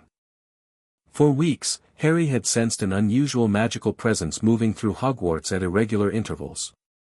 Not a student or teacher, yet clearly human and wielding considerable power. The signature was distinctive, layered in departmental enchantments that Harry recognized from his occasional interactions with the Department of Mysteries in previous centuries. Unspeakables at Hogwarts. The question was why. With most students and staff in Hogsmeade, Harry donned his invisibility cloak and made his way to the seldom-used eastern corridor where he'd most frequently detected the magical signature. The hallway appeared abandoned, lined with dusty suits of armor and faded tapestries depicting obscure magical discoveries. Harry paused before a particularly ancient tapestry showing a wizard weighing a feather against what appeared to be a small cube of darkness. He recognized the symbolism immediately, the balance of powers ritual, a method of measuring a wizard's magical capacity against fundamental cosmic forces. Knowledge that had been deliberately obscured after his original death. Interesting that it remained on display at Hogwarts, though in such a neglected corridor that few would ever see it. As Harry studied the tapestry, a faint shimmer of magic registered at the edge of his awareness. Someone under powerful concealment charms was approaching, not mere invisibility, but multi-layered obscuration that would have been undetectable to anyone without Harry's ancient sensitivity to magical signatures. He pressed himself against the wall, remaining perfectly still as the invisible presence paused directly before the tapestry. A murmured incantation, complex and in no language currently spoken in Britain, caused the tapestry to ripple like water, revealing a hidden doorway behind it. Harry memorized the spell's cadence and magical frequency. Not a standard ministry concealment, but something older and more specialized. Department of Mysteries work, certainly, but of a classification level beyond what modern unspeakables typically accessed. The invisible figure passed through the doorway, which sealed itself seamlessly behind them. Harry approached the tapestry, examining the magic that protected the entrance. Breaking through would be trivial for him, but potentially detectable. Better to wait and observe further before risking exposure. He spent the next hour systematically exploring the corridor, identifying 3 more concealed entrances activated by similar but distinct incantations. Someone had established a significant operational presence within Hogwarts without the knowledge of students or most staff. The question was whether Dumbledore knew. Harry suspected he did. Very little happened in the castle without the headmaster's awareness, which suggested some level of cooperation between Dumbledore and the Department of Mysteries. His suspicions were confirmed that evening at dinner, when he observed an unusual interaction between Dumbledore and a nondescript wizard ostensibly delivering ministry education documents. Their conversation appeared perfectly ordinary, but Harry's enhanced senses detected the subtle magical signatures being exchanged beneath their handshake, complex information packets woven into tactile magic, an ancient communication technique that had apparently not been completely forgotten. Something significant was happening. Something beyond Sirius Black's escape. The Department of Mysteries had mobilized resources rarely deployed outside their heavily warded headquarters, and Dumbledore was cooperating while maintaining plausible deniability. Harry needed more information before he could determine whether this development threatened his plans or offered new opportunities. He decided to accelerate certain aspects of his strategy while establishing additional surveillance throughout the castle. Lupin's private lessons on the Patronus charm provided the perfect cover for Harry's increased movements throughout the castle. The professor had agreed to teach him after witnessing his extreme reaction to the Dementors during the disastrous Quidditch match against Hufflepuff. That incident had been particularly revealing. Harry had deliberately suppressed his instinctive magical defenses when the Dementors approached the Quidditch pitch, curious whether repeated exposure might build resistance to their effects. The experiment had proven enlightening but dangerous. His consciousness had again experienced the merged traumas of both Merlin and Harry, resulting in a fall from his broom that would have been fatal without Dumbledore's intervention. The headmaster's fury at the Dementors had been spectacular, a rare glimpse of the raw power that made Albus Dumbledore a force to be reckoned with, even in Harry's ancient estimation. More concerning was the destruction of his Nimbus 2000 by the Whomping Willow. The broom had contained several custom enchantments Harry had discreetly added to monitor ambient magic throughout the grounds. Its loss was a significant setback to his information-gathering network. Focus on a powerful happy memory, Harry, Lupin instructed during their third Patronus lesson. The incantation alone isn't enough, the feeling behind it drives the spell. Harry nodded, suppressing his amusement at being taught a spell he had helped develop centuries ago. The modern version was actually less efficient than the original, having lost certain nuances in magical theory over generations of simplified teaching. He raised his wand, deliberately channeling magic at the appropriate level for a talented 13-year-old. Expecto Patronum. Silver mist emerged from his wand, substantial enough to show progress but not the fully corporeal form he could easily produce. Lupin nodded encouragingly. That's excellent for a third attempt, Harry. What memory did you use? Winning the House Cup in first year, Harry lied. In truth, he hadn't focused on a memory at all, but on the mathematical elegance of magic itself, a deeper, more fundamental joy than any single experience. Good, but perhaps something more personal might yield stronger results. The happiest you've ever felt. Harry pretended to consider this. I'll try again. This time, he allowed slightly more power to flow, producing denser silver mist that almost took definite shape before dissipating. Lupin's eyes widened. Remarkable progress. You nearly had it that time. I felt it, Harry agreed. It was almost, something with antlers, I think. The effect was immediate. Lupin's expression shifted from professional approval to emotional shock. Antlers? Are you certain? Not really, Harry shrugged. It happened so quickly. A Patronus often takes the form of an animal with personal significance, Lupin explained, voice slightly unsteady. Your father's. James's Patronus was a stag. Harry allowed appropriate wonder to show on his face. Really? I didn't know that. No one's ever told me. He could produce it wandlessly by 7th year, Lupin said softly, lost in memory. Extraordinary magic. He used it once to send me a message when I was in the hospital wing. The personal disclosure was another step in their developing relationship. Harry nodded sympathetically. Because of your condition? Lupin froze, teacup halfway to his lips. My condition? Your lycanthropy, Harry clarified gently. I recognized the signs from the beginning of term. The timing of your illnesses with the full moon, your reaction to the boggart moon, your enhanced senses. The cup clattered back to its saucer. How did you? Most adult wizards don't notice. Harry smiled. I read ahead. Professor Snape's essay on werewolves was quite thorough. I see. Lupin's expression was guarded now. And you're not concerned about being taught by a werewolf? Should I be? Harry asked, genuine curiosity in his voice. You're clearly in control of yourself.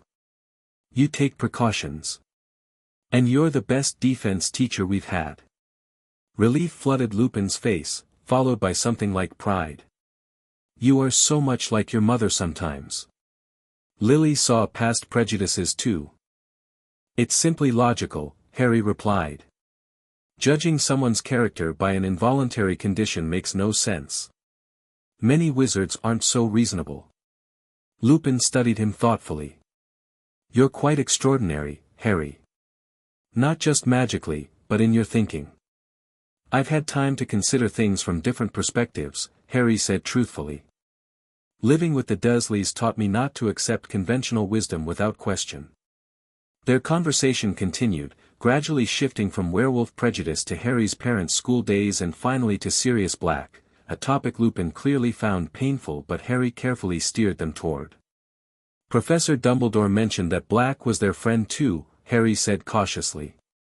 Before he betrayed them. Lupin's face hardened. Yes. We thought we knew him. We were wrong. It must be difficult, having him out there again after all this time. More than you know, Harry. Lupin hesitated. I should tell you. Sirius Black was more than your parents' friend. He was your godfather. Harry feigned appropriate shock. My godfather? The man who betrayed them. James trusted him completely. We all did. Bitterness seeped into Lupin's voice. Which is why his betrayal was so devastating. So incomprehensible. Incomprehensible, Harry repeated thoughtfully. As if it didn't make sense, even knowing what happened. Lupin looked at him sharply. What do you mean? Just that, well, if he was their closest friend, trusted enough to be my godfather, what could possibly make him turn against them? What did Voldemort offer that was worth betraying that kind of bond? The question hung in the air, clearly striking a nerve that Lupin had been avoiding for 12 years. The professor's expression revealed conflicted emotions, doubt he had suppressed, questions he had refused to ask himself. I don't know, he admitted finally. None of us ever got an explanation. He was captured, laughing, after killing Peter Pettigrew and 12 Muggles. He never stood trial. Never stood trial? Harry allowed genuine surprise to show. I thought everyone got a trial, even Death Eaters. It was a chaotic time. The evidence seemed overwhelming. Lupin frowned. Why are you asking these questions, Harry? Harry shrugged. I'm just trying to understand. Everyone keeps saying Black is coming to kill me, but nobody explains why. If he served Voldemort, why wait 12 years to come after me? And if he was mad enough to betray his best friends, why would he be so methodical about escaping and avoiding capture now? The logical inconsistencies hung in the air between them. Lupin stared at Harry with a mixture of concern and dawning realization, as if seeing him clearly for the first time. Those are extremely astute questions, he said carefully. Questions I should perhaps have asked myself years ago. Maybe you were too close to it all, Harry suggested gently. Too hurt by what happened. Lupin nodded slowly. Perhaps. He glanced at the clock. It's getting late. You should return to your dormitory before curfew. As Harry gathered his things, Lupin added, I'd appreciate if you kept my condition between us. The other students' parents might not be as understanding as you. Of course, Professor. And thank you for telling me about my father's Patronus. It means a lot. The seeds of doubt had been planted. Remus Lupin would begin questioning the official narrative about Sirius Black, exactly as Harry intended. When Black eventually made contact with his old friend, Lupin would be more receptive than he might otherwise have been. Another piece moving into position. Christmas holidays brought new developments on multiple fronts. Most students returned home, leaving Hogwarts eerily empty and allowing Harry greater freedom to move about the castle. He used the opportunity to explore the areas where he detected unspeakable activity, carefully avoiding direct contact while gathering information. The department operatives appeared to be conducting some kind of sustained magical monitoring, using equipment Harry recognized as detection arrays for specific magical frequencies. More concerning was their focus. The instruments were consistently oriented toward parts of the castle where Harry spent significant time. They were tracking him, or at least a magical signature associated with him. The question was whether they were detecting Harry Potter's unusual magical development or the ancient echo of Merlin's power that occasionally leaked through his carefully maintained containment. Either way, it represented a significant threat to his plans. The unspeakables possessed knowledge and resources few others in modern magical Britain could access.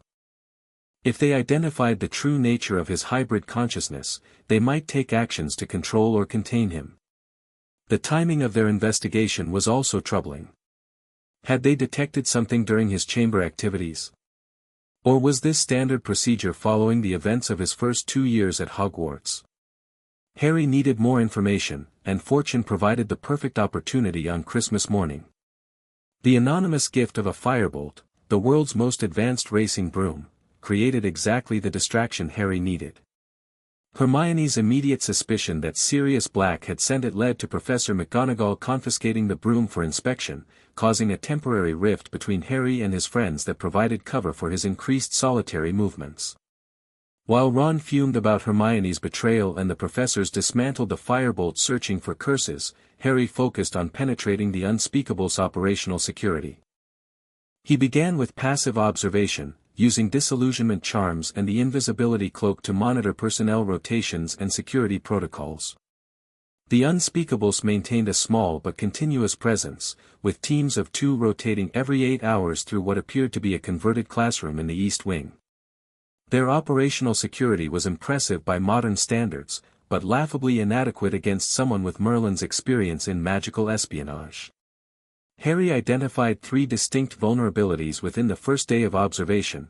First, their detection arrays required periodic recalibration, creating a 6-minute window during which ambient magic went unmonitored.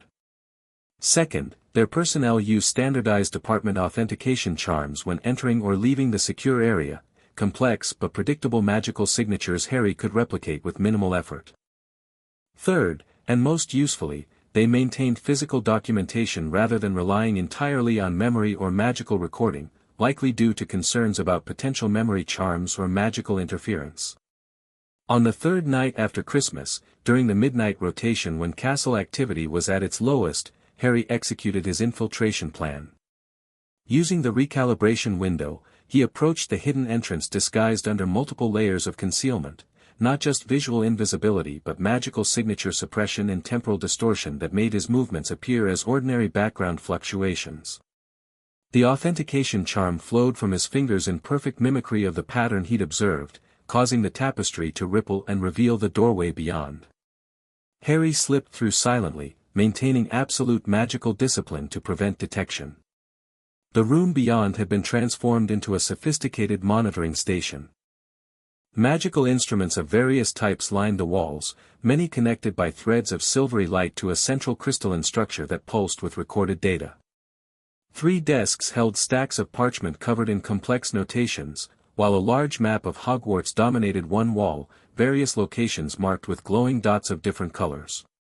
Harry noted with concern that the Chamber of Secrets entrance was marked with a pulsing red indicator, as was the second-floor bathroom, the Quidditch pitch, and oddly, the History of Magic classroom.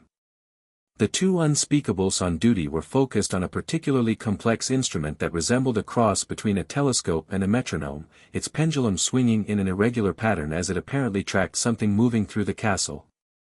"Still fluctuating," the taller unspeakable murmured. "Frequency pattern matches the Avalon resonance, but the amplitude is all wrong." "Could be interference from the castle's ambient magic," his colleague suggested, adjusting a dial. "These stones have absorbed centuries of spellwork." "No, there's definitely a source. The question is whether it's an object or a person." The tall unspeakable tapped the pendulum with his wand, causing it to emit a soft chime. "If it's a person, the implications would be significant," the second unspeakable finished. "Croker wants confirmation before we escalate to level 9 protocols." Harry remained perfectly still, absorbing this concerning information. Avalon resonance was an archaic term for the distinctive magical frequency associated with Merlin's most powerful workings, magic tied directly to the land of Britain itself. If the unspeakables were detecting such resonances at Hogwarts, his containment was not as perfect as he believed. He needed to see their documentation. Moving with glacial slowness to avoid detection, Harry approached the nearest desk, where a leather-bound journal lay open beside stacks of monitoring charts. The journal entries confirmed his fears. The department had detected unusual magical frequencies following the Chamber of Secrets incident, frequencies that matched archived readings from certain ancient sites traditionally associated with Merlin. Initially dismissed as ambient magical discharge from the awakened chamber, the readings had persisted and intensified over the past year, eventually prompting this investigation. Most concerning was a notation about temporal anomalies consistent with suspended animation or reincarnation energy signatures. The unspeakables hadn't yet connected these readings specifically to Harry Potter, but they were methodically eliminating other possibilities. Harry had perhaps months, not years, before they identified him as the source. He needed to accelerate certain aspects of his plan while implementing stronger magical containment. As he prepared to withdraw, the monitoring pendulum suddenly swung violently toward him, emitting a high-pitched tone that caused both unspeakables to snap to attention. "Proximity alert," the shorter one exclaimed. "Something just spiked." Harry abandoned stealth for speed, diving toward the exit as containment wards slammed into place around the room. He crashed through the tapestry entrance just as paralyzing hexes struck where he had stood moments before. Intruder breaching East Corridor, he heard one unspeakable shout as alarm bells began ringing throughout that wing of the castle. Harry ran, not toward Gryffindor Tower where he would be trapped, but toward the second-floor bathroom and the chamber entrance. Behind him, he sensed multiple magical signatures converging, not just unspeakables but professors responding to the security breach. He had seconds, not minutes, to disappear. Pushing his magical suppression to dangerous levels, Harry ducked behind a suit of armor just as Professors McGonagall and Snape rounded the corner, wands raised. "The alarms indicate East Wing, 3rd floor," Snape said tersely. "Spreading outward." "I've sent Filch to wake the headmaster," McGonagall replied.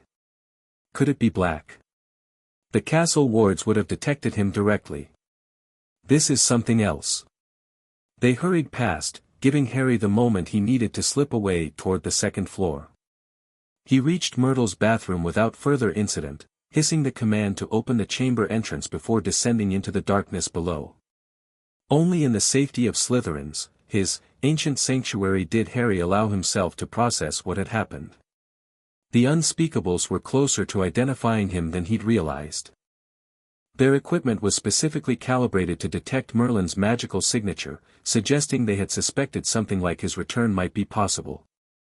Which raised the question, why? What did the Department of Mysteries know about Merlin's final fate that had been lost to general wizarding knowledge?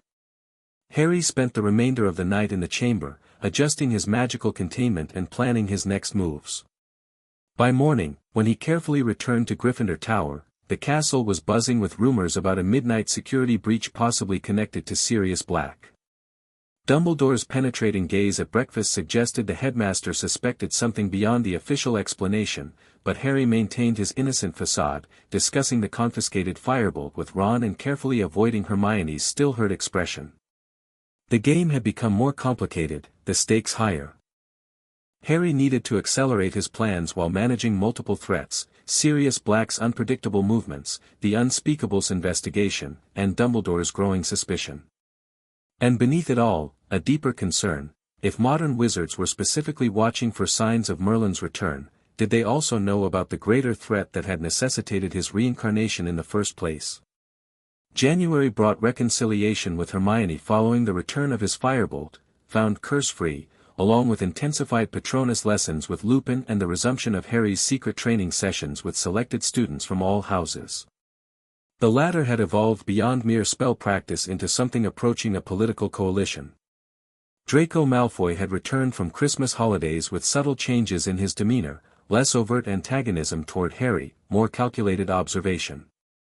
His father's influence was evident in the questions he began asking during their sessions.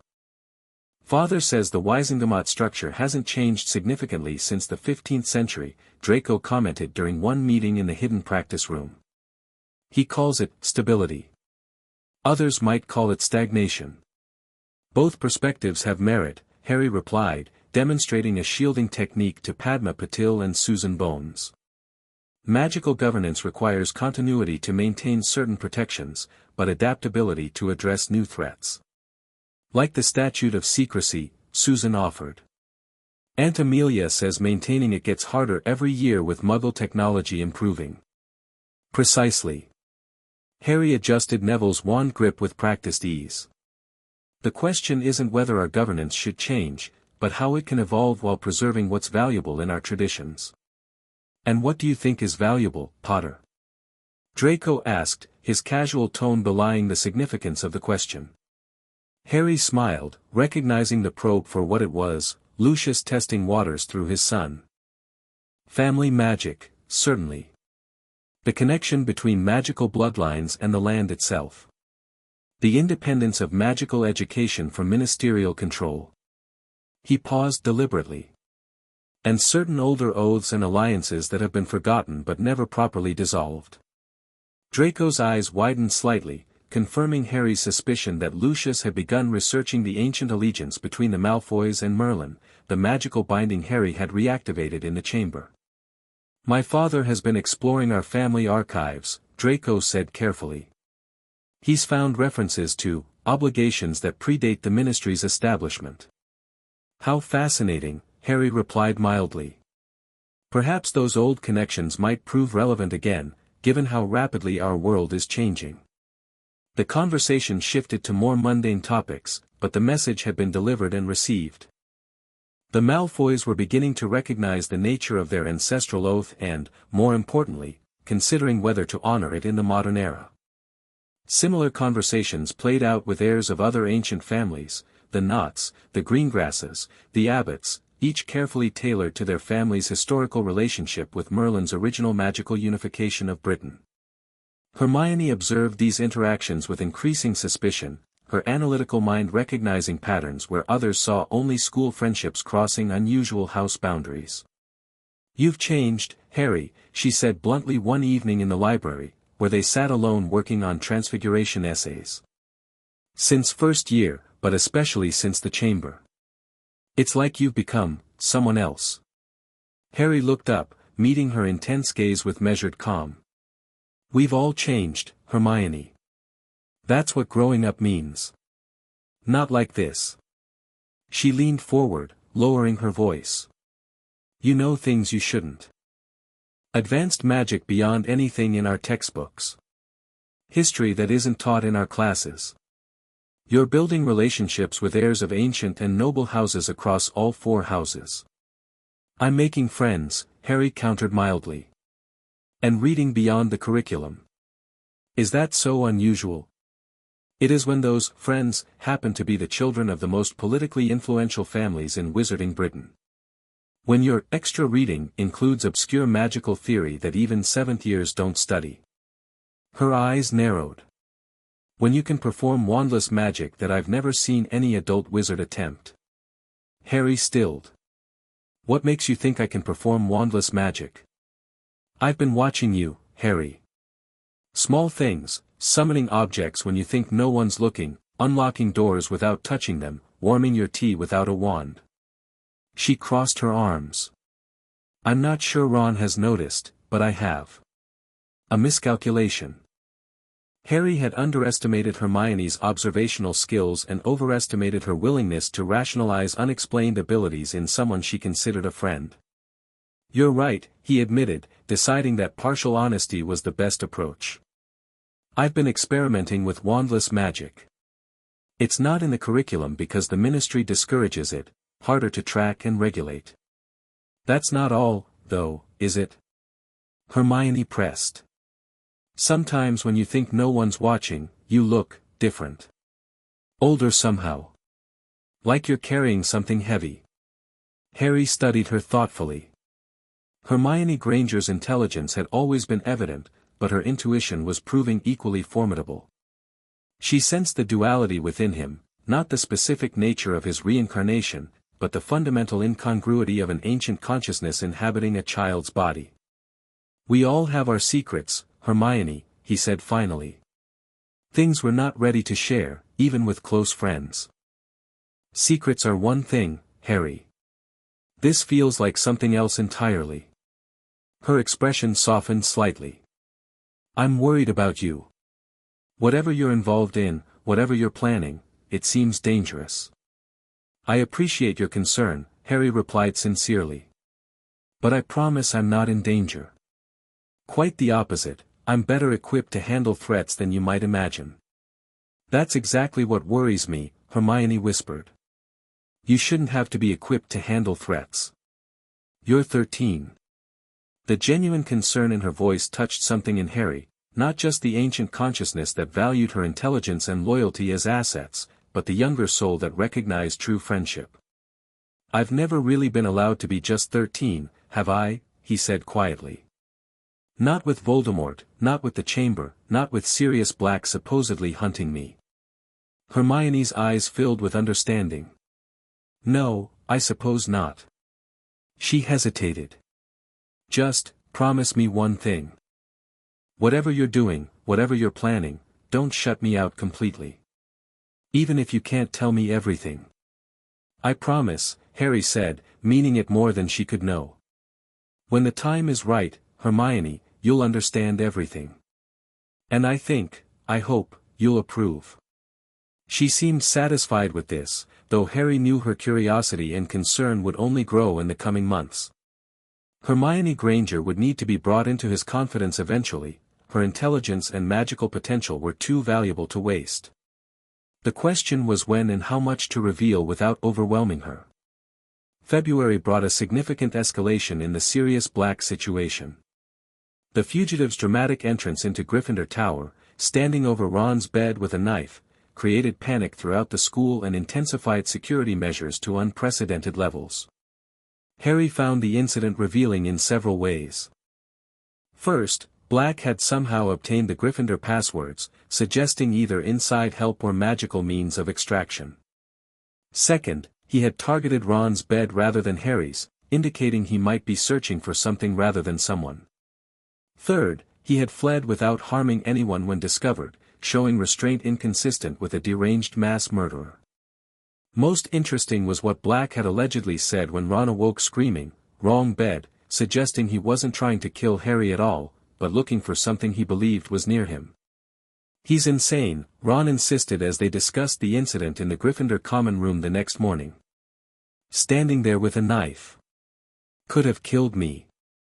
But he didn't, Harry pointed out. Don't you find that strange? A mass murderer breaks into Hogwarts, finds himself in the wrong bed, and just leaves. Without hurting anyone. He probably got scared when I screamed, Ron argued. The whole dormitory woke up. Maybe, Harry conceded, though his expression remained thoughtful. It just seems odd that someone who allegedly killed 13 people with one curse would be so ineffective. Hermione looked up from her ancient runes homework, eyes narrowing at Harry's choice of words. You don't think Black is trying to kill you, do you? I'm not sure what he wants, Harry replied honestly. But I think it's more complicated than the simplified version we've been told. His suspicions were confirmed the following weekend during another Hogsmeade visit. Using the Marauder's map, a remarkable magical artifact the Weasley twins had given him that showed the location of everyone at Hogwarts, Harry had snuck into the village under his invisibility cloak. After meeting Ron and Hermione at the Three Broomsticks, he had overheard a revealing conversation between several professors and the Minister of Magic about Sirius Black's supposed betrayal of the Potters. The official narrative had significant holes that even the teachers seemed troubled by: Black as secret keeper, his apparent lack of trial, the strange circumstances surrounding Peter Pettigrew's death. Most revealing was Fudge's obvious discomfort when discussing certain details, suggesting political considerations had influenced the historical record. Harry filed away these insights as he made his way back toward the castle, only to be confronted by an unexpected sight at the edge of the village, a large black dog watching him from the shadows of the Shrieking Shack. This time, Harry decided to initiate contact. Ensuring no one else was nearby, he slipped off his invisibility cloak and addressed the animal directly. We need to talk, Sirius, he said calmly. But not here, not now. The Shrieking Shack, midnight on the full moon. Come as yourself, not the dog. The animal's eyes widened in shock, confirming Harry's suspicions about the extent of human comprehension retained in animagus form. I know you didn't betray my parents, Harry continued. But breaking into Gryffindor Tower with a knife wasn't the most convincing way to demonstrate your innocence. He smiled slightly. Whatever you're looking for, we can discuss it properly. Without theatrics or misunderstandings. The dog, Sirius, seemed frozen in place, clearly struggling with conflicting impulses. Finally, he gave a single, deliberate nod before retreating into the shadows. Contact established. Now to prepare for a conversation that would significantly reshape the playing field. The full moon arrived 4 nights later.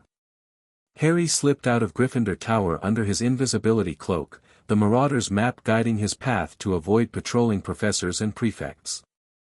He noticed with interest that Lupin's that was missing from the map entirely, undoubtedly transformed and secured wherever he spent his werewolf nights. The passage beneath the Whomping Willow led to the Shrieking Shack as expected, its entrance temporarily immobilized by a long stick Harry had brought for the purpose. The tunnel was low and earthen, requiring him to crouch as he made his way toward the supposedly haunted building. Emerging into the decrepit interior, Harry found Sirius Black waiting in what had once been a bedroom. The man was a shadow of the handsome youth Harry had glimpsed in photographs, gaunt and haggard, with matted hair and haunted eyes that had seen too much suffering. Yet there was intelligence in that gaze, and a desperate hope that made him seem more human than the wanted poster suggested. Harry, Black whispered, his voice rough from disuse. You look so much like James, except the eyes. My mother's eyes, Harry finished, removing the invisibility cloak completely. Yes, I've heard that before. Black took a hesitant step forward, then stopped himself. How did you know? About me being innocent, about my animagus form? I didn't know, Harry replied honestly. I suspected. The official story has too many inconsistencies. No trial. No questioning under Veritaserum. No explanation for why you would suddenly betray your best friends after a lifetime of loyalty. You figured all that out yourself? Disbelief colored Black's voice. At 13. I listen. I observe. I question what doesn't make sense. Harry studied the man carefully. For instance, if you wanted to kill me, you've had multiple opportunities. Yet each time you've appeared, you've done nothing harmful. Black sank onto a dilapidated chair, emotional exhaustion evident in every line of his body. I never wanted to harm you, Harry. Never. I'm your godfather. I love, you like my own son. Then why break into the castle with a knife? Why target Ron's bed? Not Ron, Black corrected, a hint of manic intensity entering his voice. What's in his bed? Or rather, what was usually with him? His rat. Harry raised an eyebrow. Scabbers? What could possibly be significant about Ron's pet rat? That's no rat, Black spat, hatred contorting his features. That's Peter Pettigrew. An animagus, like me. The real betrayer. The real secret keeper. The pieces clicked into place, Pettigrew's alleged death leaving only a finger behind, the oddly long lifespan of Ron's inherited pet, the way Scabbers had been behaving increasingly erratically this year. You switched, Harry realized. Everyone thought you were my parents' secret keeper, but you convinced them to use Pettigrew instead. A misdirection. Yes, Black confirmed, surprised by Harry's quick understanding. No one would suspect Peter, always the least talented, the least brave of our group. The perfect bluff. His face darkened. Except Peter was already working for Voldemort. He betrayed them immediately. And when you confronted him after their deaths, he framed you for killing those muggles, Harry continued, completing the narrative. Cut off his own finger, transformed into a rat, and escaped through the sewers. Leaving you to take the blame. Black stared at him in astonishment. How could you possibly work that out so quickly? Harry shrugged. It's the only explanation that fits all the facts. He paced the room, mind racing through implications and opportunities. We need proof. Concrete evidence that Pettigrew is alive and that he was the secret keeper. The rat is proof, Black insisted. Force him back into human form, and, that proves he's an animagus, not a traitor, Harry interrupted. We need more. Memories for a pensive. Magical oaths. Testimony under veritaserum. He stopped pacing, turning to face his godfather. More importantly, we need influential allies who can ensure you receive a fair hearing. Black laughed bitterly. What allies? Everyone believes I'm guilty. The ministry wants me kissed on sight. Not everyone, Harry corrected. Remus Lupin has doubts, though he hasn't admitted it to himself yet. Dumbledore might listen if presented with compelling evidence. And I have connections with certain influential families who might be persuaded to support a proper investigation. Surprise flashed across Black's face. Connections? What kind of connections could you possibly have at 13? The wizarding world is more complex than it appears, Harry replied cryptically. Particularly for someone raised as the boy who lived. He could see Black reassessing him, noticing perhaps for the first time that Harry didn't behave like a typical 13-year-old. There was calculation in those green eyes, confidence in his posture, and a measured quality to his speech that suggested wisdom beyond his years. You're not what I expected, Black admitted finally. Few things are, Harry agreed. Now, let's discuss how to capture Pettigrew without him escaping again. They spent the next hour formulating a strategy. Black provided valuable context about Pettigrew's abilities and weaknesses as an animagus, while Harry outlined a careful approach that would minimize risk while ensuring multiple witnesses to the rat's true identity. As dawn approached, Harry prepared to return to the castle. We'll move against Pettigrew in 2 weeks, when conditions are optimal. Until then, stay hidden. No more break-ins, no more dramatic gestures. Black nodded, then hesitated. Harry, when this is over, when my name is cleared, would you consider, that is, your parents named me your guardian. If you wanted a different home than those muggles. The naked hope in the man's voice touched something in Harry, a genuine emotional connection that transcended his strategic calculations. For all that Sirius Black represented a useful piece in his larger designs, he was also the closest thing to family that Harry Potter had ever known. I'd like that, Harry said honestly. Very much. The smile that transformed Black's gaunt face was like sunshine breaking through storm clouds, a glimpse of the handsome, vital young man he had once been. Your father would be proud of you, Harry. Your mother too. I hope so, Harry replied quietly, surprised by how much he meant it. As he made his way back through the tunnel, Harry reflected on this unexpected development. Genuine emotional attachment to Sirius Black complicated his calculations but also offered new possibilities. A legally recognized godfather would provide greater autonomy, political connection through the ancient and noble House of Black, and a base of operations outside Hogwarts. More importantly, it would create a narrative of family reunification that the wizarding public could rally behind, useful camouflage for his more significant moves in the coming years. By the time Harry slipped back into Gryffindor Tower, dawn was breaking over the castle grounds. He had just settled into bed when a commotion in the common room below drew his attention. Feigning sleepy confusion, he joined other Gryffindors gathering around a distraught Ron Weasley. He's gone. Ron was saying, face pale with shock. Scabbers. Blood on my sheets and ginger cat hairs everywhere. That monster of Hermione's has finally done it. Harry maintained an appropriate expression of concern while internally adjusting his plans. Pettigrew had fled, likely sensing the net closing around him. This complicated matters but didn't derail them entirely. The rat would need to resurface eventually, and when he did, Harry would be prepared. For now, he had other concerns, the ongoing unspeakable investigation, Dumbledore's growing suspicion, and the approaching confrontation that would determine whether Sirius Black regained his freedom or suffered a fate worse than death. March roared in like a lion, bringing storms both meteorological and political to Hogwarts.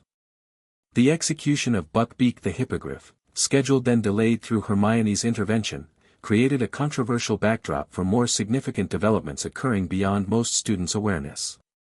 Harry used the Buckbeak situation as cover for his continued nighttime explorations, ostensibly helping Hermione research appeals while actually monitoring the Unspeakable's movements and maintaining contact with Sirius. His godfather had relocated to a cave in the mountains overlooking Hogsmeade, surviving on rats, a poetic choice Harry appreciated, and occasional food packages Harry smuggled from the kitchens. Their planning continued through enchanted parchment that allowed secure communication, Harry providing one of the few modern magical innovations he genuinely admired. The Unspeakables, meanwhile, had intensified their investigation following the security breach in January. Their monitoring equipment had spread beyond the East Wing to strategic locations throughout the castle, creating a detection web that made Harry's movements increasingly difficult to conceal. Most concerning was their focus on magical frequencies associated with certain artifacts, specifically, items connected to the Deathly Hallows. Harry had noted their particular interest in his invisibility cloak during their data analysis, suggesting they recognized it as more than an ordinary invisibility cloak. This raised troubling questions about the department's knowledge of both Merlin's history and the Peveril artifacts. In his original lifetime, Merlin had deliberately obscured the true nature of the Hallows, recognizing their dangerous connection to forces beyond normal wizarding understanding. That modern Unspeakables were specifically monitoring for such signatures suggested knowledge had been preserved that should have been lost. Harry needed to understand what they knew and how they knew it. His opportunity came in late March, during a particularly vicious storm that disrupted the castle's ambient magic enough to create temporary blind spots in the Unspeakables detection grid. Using this natural interference as cover, Harry infiltrated their main monitoring station again, this time with more specific targets. Rather than examining current reports, he focused on accessing their foundational research, the original justification for the monitoring operation. What he found confirmed his worst fears. The department had been monitoring for signs of Merlin's return since 1943, when a catastrophic magical event at Hogwarts had created temporal ripples matching prophecies housed in the department's most restricted archives. These prophecies, recorded by various seers across centuries, consistently described a rebirth of the first mage coinciding with the thinning of the veil between worlds and the return of the Nameless One. The 1943 event, Harry realized with growing concern, coincided with Tom Riddle's first opening of the Chamber of Secrets, when the young Voldemort had unknowingly activated ancient magic that began weakening the barriers Merlin had established in his final battle. More recent entries documented escalating magical anomalies following Harry Potter's arrival at Hogwarts, subtle at first, then increasingly pronounced after each confrontation with Voldemort's various manifestations. The Unspeakables hadn't yet definitively connected these anomalies to Harry specifically, but they were methodically eliminating other possibilities. Most disturbing was a theoretical model suggesting that if these magical signatures continued intensifying at their current rate, they could trigger catastrophic weakening of certain fundamental magical boundaries by 1997, boundaries the Unspeakables believed were essential to preventing extradimensional incursion. They knew not the specifics of Merlin's reincarnation perhaps, but they understood the greater threat, the Nameless One whose return would consume all magic from reality itself. The very entity Merlin had sacrificed himself to imprison centuries ago. Harry had believed he had decades to prepare for that confrontation. The Unspeakables data suggested he might have only years. As he carefully extracted himself from the monitoring station, Harry's mind raced with implications. His plans would need significant acceleration. The political groundwork he was laying for eventual control of magical Britain would need to proceed in parallel with more direct magical preparations. Most importantly, he would need allies who understood the true stakes, not just political power or magical advancement, but the very survival of magic itself. The first of these allies, he decided, would be Hermione Granger. Her analytical mind and growing magical power made her invaluable, and her loyalty to Harry Potter specifically rather than abstract causes would help anchor Merlin's ancient perspective in present-day concerns. The opportunity to bring her into his confidence came sooner than expected. 2 nights later, as Harry was performing a complex warding ritual in an abandoned classroom, strengthening his magical containment to avoid unspeakable detection, the door opened to reveal Hermione watching with wide, shocked eyes. "Harry," she whispered, staring at the glowing runic circle surrounding him, at the wandless magic flowing from his fingertips, at the ancient symbols hovering in the air. "What is this?" Harry lowered his hands slowly, allowing the magical energies to dissipate in a controlled manner. "This," he said quietly, "is the truth I promised to share when the time was right." She stepped into the room, closing the door behind her. "This isn't third-year magic. This isn't even Newt-level magic." Her voice trembled slightly. "I don't recognize half these runes, and the others are in configurations that shouldn't be possible." "You're right," Harry agreed, gesturing for her to sit on a nearby desk. "It's much older. Magic that hasn't been properly practiced in centuries." "How do you know it?" The direct question hung between them, demanding truth. Harry met her gaze steadily. "Because I created much of it, in another lifetime." Disbelief, confusion, and the first dawning of impossible understanding crossed Hermione's face in rapid succession. "Another lifetime," she repeated slowly. "You're claiming reincarnation?" "Of a sort," Harry confirmed. "Though more complex than the standard Eastern or Western models would suggest." "Who?" The question was barely a whisper.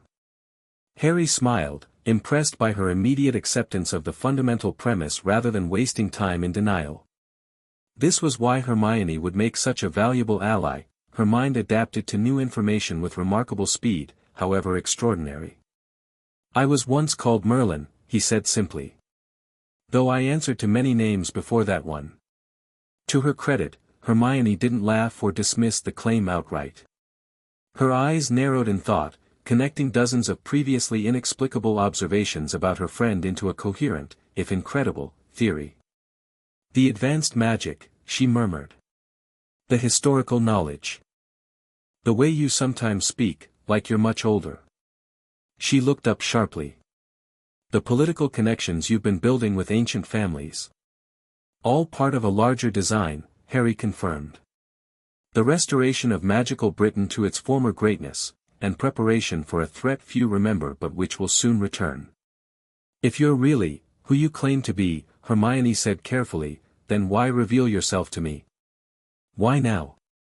"Because time is shorter than I initially calculated," Harry replied honestly.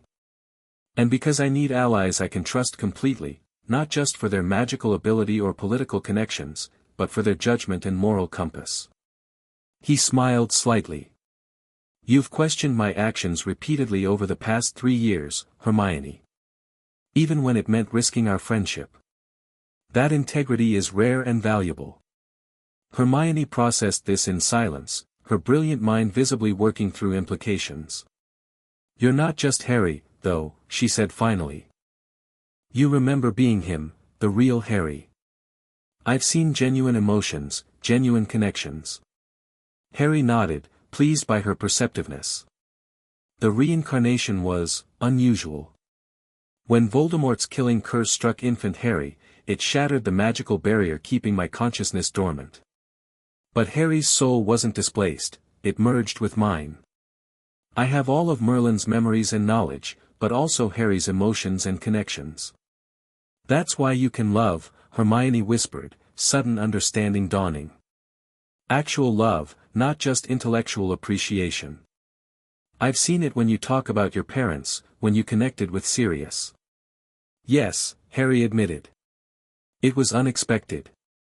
In my original lifetime, I valued people as assets or obstacles, rarely forming emotional attachments. This body, this shared consciousness, experiences genuine love, loyalty, friendship." He met her gaze directly. "Including for you and Ron." The personal disclosure seemed to affect Hermione more than the larger revelations.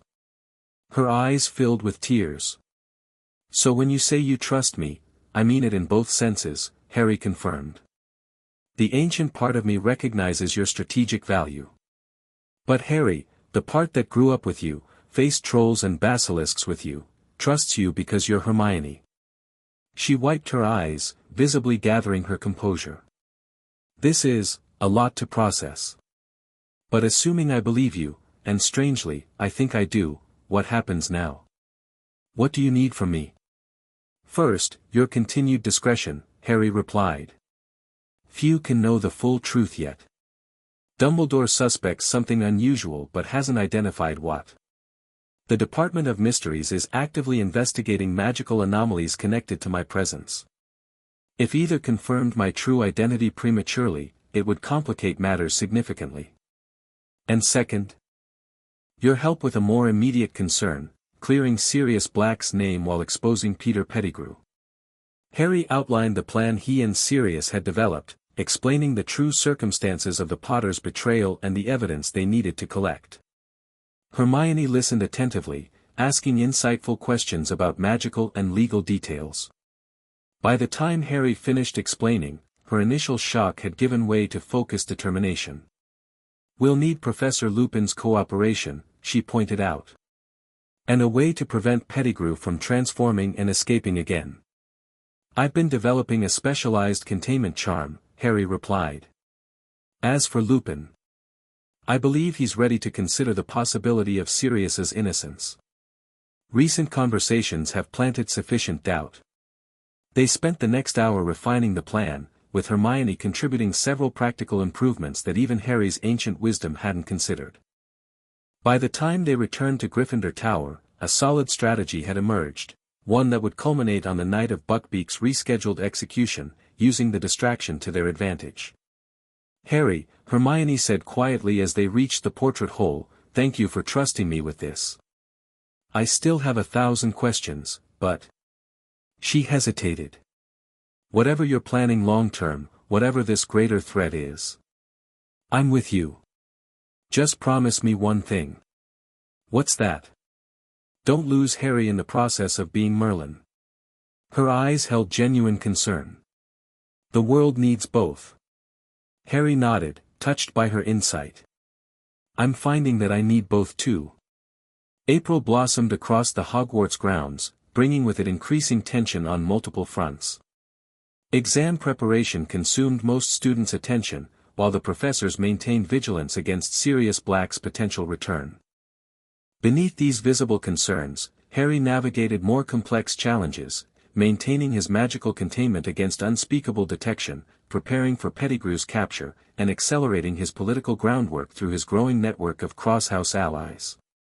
Hermione proved an invaluable confidant, her initial shock giving way to practical support and insightful questions that sometimes challenged even Harry's ancient perspective. She approached his revelations with remarkable adaptability, treating his dual nature as a fascinating puzzle to be understood rather than an impossibility to be rejected. The historical records of your, Merlin's, death are inconsistent, she commented one evening as they researched in a secluded corner of the library. Some say you were trapped in a crystal cave by Nimue, others that you simply disappeared, still others that you died fighting some great evil. All partially true, Harry replied, casting subtle privacy charms around them. The final battle with the Nameless One occurred in a crystalline cavern beneath what's now called Glastonbury Tor. Nimue was there, though not as my betrayer, she was my ally, helping contain the entity when physical combat proved ineffective. And this Nameless One, what exactly is it? Hermione's practical mind focused on categorization. A dark wizard? A magical creature? Neither. Harry's expression grew grave. Something older than human magic. An entity from between realities that feeds on magical energy, consuming it completely rather than merely using it. If it fully manifests in our world, it would devour all magic, leaving only mundane matter behind. Hermione paled. That's what you died fighting. What you believe is returning. My original sacrifice created binding constraints that imprisoned it between dimensions, Harry confirmed. But those bindings were designed to weaken gradually over time, allowing magic to naturally replenish before the inevitable confrontation. Voldemort's experiments with soul magic and other forbidden techniques have accelerated the deterioration. And the unspeakables know this? Hermione asked, connecting earlier revelations. They understand parts of it. They've detected the weakening boundaries and recognized the connection to prophecies about my return. Harry sighed. What they don't realize is that their monitoring equipment actually exacerbates the problem, drawing attention from beyond by focusing on specific magical frequencies. Like sending up a flare, Hermione murmured. Telling it exactly where to look for a way through. Harry nodded, impressed again by her quick understanding. Precisely. Which is why our immediate priority is establishing a power base sufficient to redirect the department's efforts while preparing more effective containment measures. Starting with clearing Sirius's name, Hermione concluded. Giving you a legally recognized guardian who grants access to the Black family resources and political connections. While simultaneously undermining ministry authority by exposing their mishandling of justice, Harry added. Creating space for more significant reforms. Hermione studied him thoughtfully. The Harry I met on the train first year couldn't have conceived such a multi-layered strategy. No, Harry agreed with a small smile. But he would approve of the goals, I think. Justice for Sirius. Protection for magical beings. Preparation against a threat to everyone he cares about. Their planning continued, incorporating both Merlin's strategic vision and Harry Potter's intimate knowledge of modern Hogwarts and its inhabitants. By early June, as exams approached and tension mounted around Buckbeak's rescheduled execution, all elements were in place for the confrontation that would reshape the wizarding world's understanding of Sirius Black. The evening of June 6 arrived with perfect dramatic timing, a spectacular sunset casting blood-red light across the Hogwarts grounds as the Minister of Magic and Executioner made their way toward Hagrid's hut. Harry, Ron, and Hermione watched from the castle steps, apparently mourning Buckbeak's imminent death while actually implementing the first phase of their carefully orchestrated plan. We should go down and support Hagrid, Ron suggested, unaware of the larger design unfolding around him. There isn't time before the execution, Hermione replied, her delivery perfect despite her knowledge of what was really happening. We just have to turn right around. Harry nodded in apparent agreement, subtly checking the Marauder's map concealed in his pocket. Pettigrew's dot, labeled with his human name despite his rat form, showed him clutched in Ron's pocket. Lupin was in his office, where Hermione would soon lead him with accidental evidence of Sirius Black's innocence. Dumbledore and the Ministry officials were exactly where they needed to be, witnesses to events that would unfold with precision timing. Maybe we could just go halfway, Harry suggested. Show we're thinking of him. Ron agreed readily, and they made their way down the sloping lawn toward Hagrid's cabin. As they approached, a commotion erupted from Ron's pocket, Scabbers suddenly frantic, biting and scratching to escape. What's got into him? Ron exclaimed, struggling to contain the panicked rat. Harry and Hermione exchanged meaningful glances.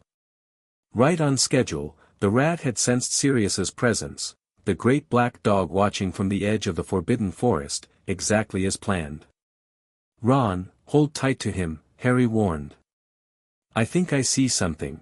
Before he could finish, Scabbers broke free, shooting from Ron's hands and streaking toward the Whomping Willow. Ron cried out in dismay and gave chase, with Harry and Hermione following close behind, the exact scenario they had orchestrated. Scabbers, come back! Ron shouted, diving to recapture the rat just as a massive black dog burst from the forest edge. The attack appeared savage to Ron, Sirius in dog form seizing him by the arm and dragging him toward the secret passage beneath the Whomping Willow. In reality, Sirius was being meticulously gentle, creating superficial injuries that looked worse than they were while ensuring Ron maintained his grip on Pettigrew. Harry and Hermione pursued with convincing displays of horror and determination, following the dog and Ron into the tunnel that led to the Shrieking Shack. Behind them, right on cue, came the sound of running footsteps, Professor Lupin, following the map Hermione had accidentally left open on his desk showing Sirius Black and Peter Pettigrew together. The confrontation in the Shrieking Shack unfolded with theatrical precision. Ron's shock at being attacked. Sirius's dramatic transformation from dog to man. Lupin's arrival and emotional reunion with his old friend. The revelation of Pettigrew's identity to a disbelieving Ron. Harry carefully moderated his performance, displaying appropriate shock at revelations he already knew while guiding the confrontation toward its necessary conclusion. When Pettigrew was finally forced back into human form, a sniveling, rat-like man pleading for his life, the final pieces fell into place. "You betrayed my parents," Harry said, his genuine anger providing perfect emotional authenticity. "You sold them to Voldemort and let an innocent man rot in Azkaban." Pettigrew groveled, offering pathetic excuses about the Dark Lord's powers and threats, confirming his guilt with every denial. Sirius and Lupin raised their wands, prepared to exact lethal justice, when Harry intervened exactly as planned. "Wait," he said firmly. "Don't kill him." Sirius looked shocked. "Harry, this piece of vermin is the reason you have no parents. This cringing bit of filth would have seen you die too, without turning a hair. You heard him. His own stinking skin meant more to him than your whole family." "I know," Harry replied, maintaining eye contact with his godfather. "But we need him alive. If he's dead, the truth dies with him. He needs to confess, to Dumbledore, to the Ministry." The suggestion made perfect logical sense while serving Harry's larger design, ensuring multiple credible witnesses to Pettigrew's survival and confession. Lupin and Sirius reluctantly agreed, binding Pettigrew with magical restraints before the group began their careful journey back to the castle. What happened next, however, had not been part of Harry's meticulous plan. As they emerged from beneath the Whomping Willow into the moonlit grounds, the clouds parted to reveal the full moon, a celestial event Harry had specifically calculated would not occur until several hours later, when all parties would be safely inside the castle. Lupin froze, his body beginning to contort as the werewolf transformation seized him. In the ensuing chaos, Sirius transforming to protect the children, Pettigrew seizing Lupin's dropped wand, spells flying wildly, the carefully orchestrated scenario collapsed into genuine danger. Harry reacted instantly, dropping the restraint he normally placed on his magical abilities. As Pettigrew aimed a blasting curse at Hermione, Harry deflected it with a wandless shield charm of ancient design, simultaneously summoning Lupin's wand from the traitor's grip with his other hand. "Run," he commanded Ron and Hermione, his voice carrying magical compulsion that broke through their shock. "Get back to the castle. Bring Dumbledore." Hermione hesitated fractionally, recognizing that Harry was no longer maintaining his youthful facade but operating with Merlin's full tactical awareness. She grabbed Ron's arm and pulled him toward the castle, ignoring his confused protests. Harry turned his attention to the more immediate threats, a fully transformed werewolf and a desperate Pettigrew attempting to escape in rat form. With precise magical control, he conjured silver blue chains that wrapped around Lupin's werewolf form, restraining without harming, while simultaneously casting an area effect stasis charm that froze Pettigrew mid-transformation. The display of wandless, simultaneous spellcasting would have been impossible for any normal third-year student, or indeed, most adult wizards. But Harry had no time for pretense. Lives were at stake, and his carefully constructed plan was unraveling. Sirius, still in dog form, stared at Harry with canine expressions of shock and confusion. The massive black dog whined questioningly as Harry maintained his magical restraints on both Lupin and Pettigrew with apparent ease. "I'll explain later," Harry told his godfather tersely. "For now, we need to secure Pettigrew before," he broke off as a wave of supernatural cold swept across the grounds. Dementors, dozens of them, were gliding toward them from the castle boundaries, drawn by the magical discharge and the presence of their escaped prisoner. Harry cursed under his breath. The timing was all wrong. Dumbledore was still with the minister at Hagrid's cabin, too far away to intervene. McGonagall and Flitwick were patrolling the opposite side of the castle. The nearest potential help was Snape, who would be more interested in capturing Sirius than protecting him from Dementors. A strategic decision crystallized in Harry's mind. The plan to clear Sirius through official channels was compromised. Better to ensure his godfather's escape now and work through alternative means later. But first, the immediate threat had to be neutralized. As the Dementors closed in, Harry made a choice that would irrevocably alter how certain observers perceived him. Standing tall despite his 13-year-old body, he raised both hands toward the approaching horde of soul-suckers and called upon magic that hadn't been wielded in centuries. Lux aeterna praesidium, he intoned, his voice resonating with power that transcended his physical form. Golden-white light erupted from his palms, not in the shape of a traditional Patronus, but as a rolling wave of pure magical force. Where it touched the Dementors, they didn't merely flee, they disintegrated, their shadowy forms unraveling like smoke in a hurricane. The display was as tactically effective as it was strategically disastrous. Within seconds, over 20 Dementors had been permanently destroyed, not banished, not repelled, but unmade by magic that directly countered their fundamental nature. The remaining creatures fled in genuine fear, an emotion they normally inspired rather than experienced. By the time the golden light faded, the Dementors had vanished from Hogwarts grounds entirely. Harry lowered his hands, feeling the strain of channeling such powerful magic through his immature physical form. His magical core could handle it, barely, but the cost was visibility. There was no disguising what had just occurred, no explaining it away as accidental magic or precocious talent. Someone with knowledge of ancient magic would recognize exactly what they had witnessed: Merlin's eternal light, a spell created specifically to combat creatures of soul-consuming darkness. Sirius had transformed back to human form, staring at Harry with an expression of absolute astonishment. "Harry, how did you?" "No time," Harry interrupted, making another quick tactical assessment. "The Ministry will have detected that magic. You need to leave, now." "But Pettigrew, I'll handle Pettigrew," Harry promised. "But you can't be captured, not when we're this close. Find Buckbeak at Hagrid's, he's been freed already. Use him to escape." "Harry," Sirius began, clearly struggling between confusion and urgency. "What I just saw," later, Harry insisted, hearing distant shouts as people approached from multiple directions. "I promise I'll explain everything, but not now. Go."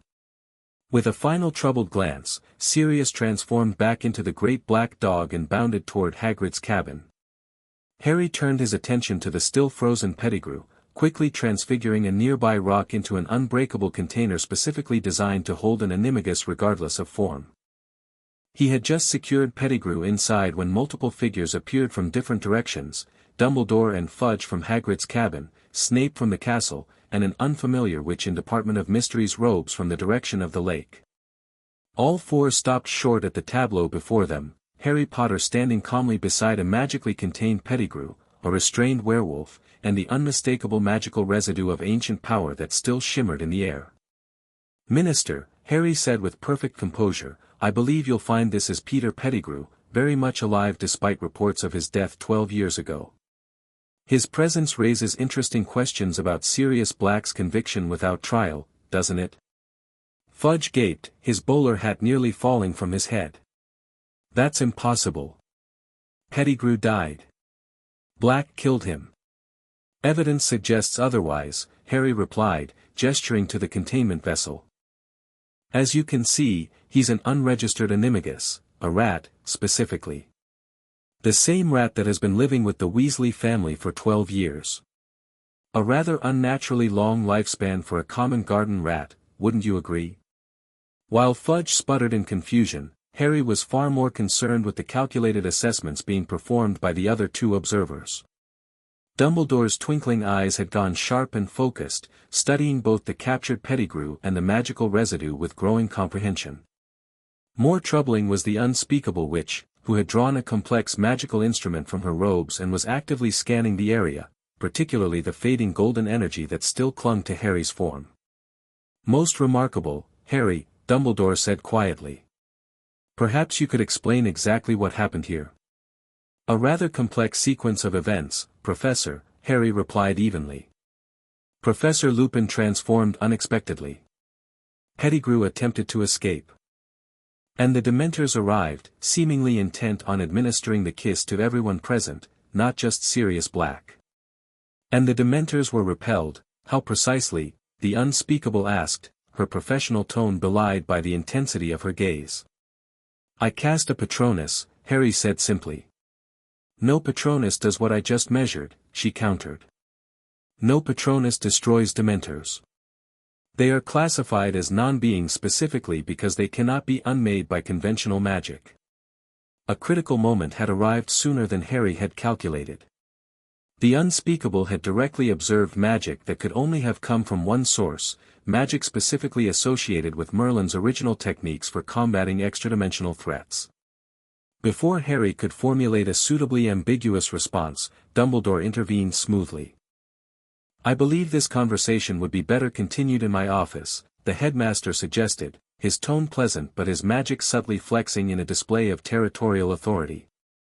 After we've secured Mr. Pettigrew and ensured Professor Lupin's safety, of course. The unspeakable hesitated, clearly weighing departmental protocols against Dumbledore's considerable political and magical influence. Very well, she conceded finally. But the department will require a full debriefing. This incident has triggered multiple high-priority monitoring alerts. Of course, Dumbledore agreed amicably. Transparency serves us all. Severus, would you be so kind as to administer the Wolfsbane potion to our temporarily indisposed colleague? I believe you keep an emergency supply.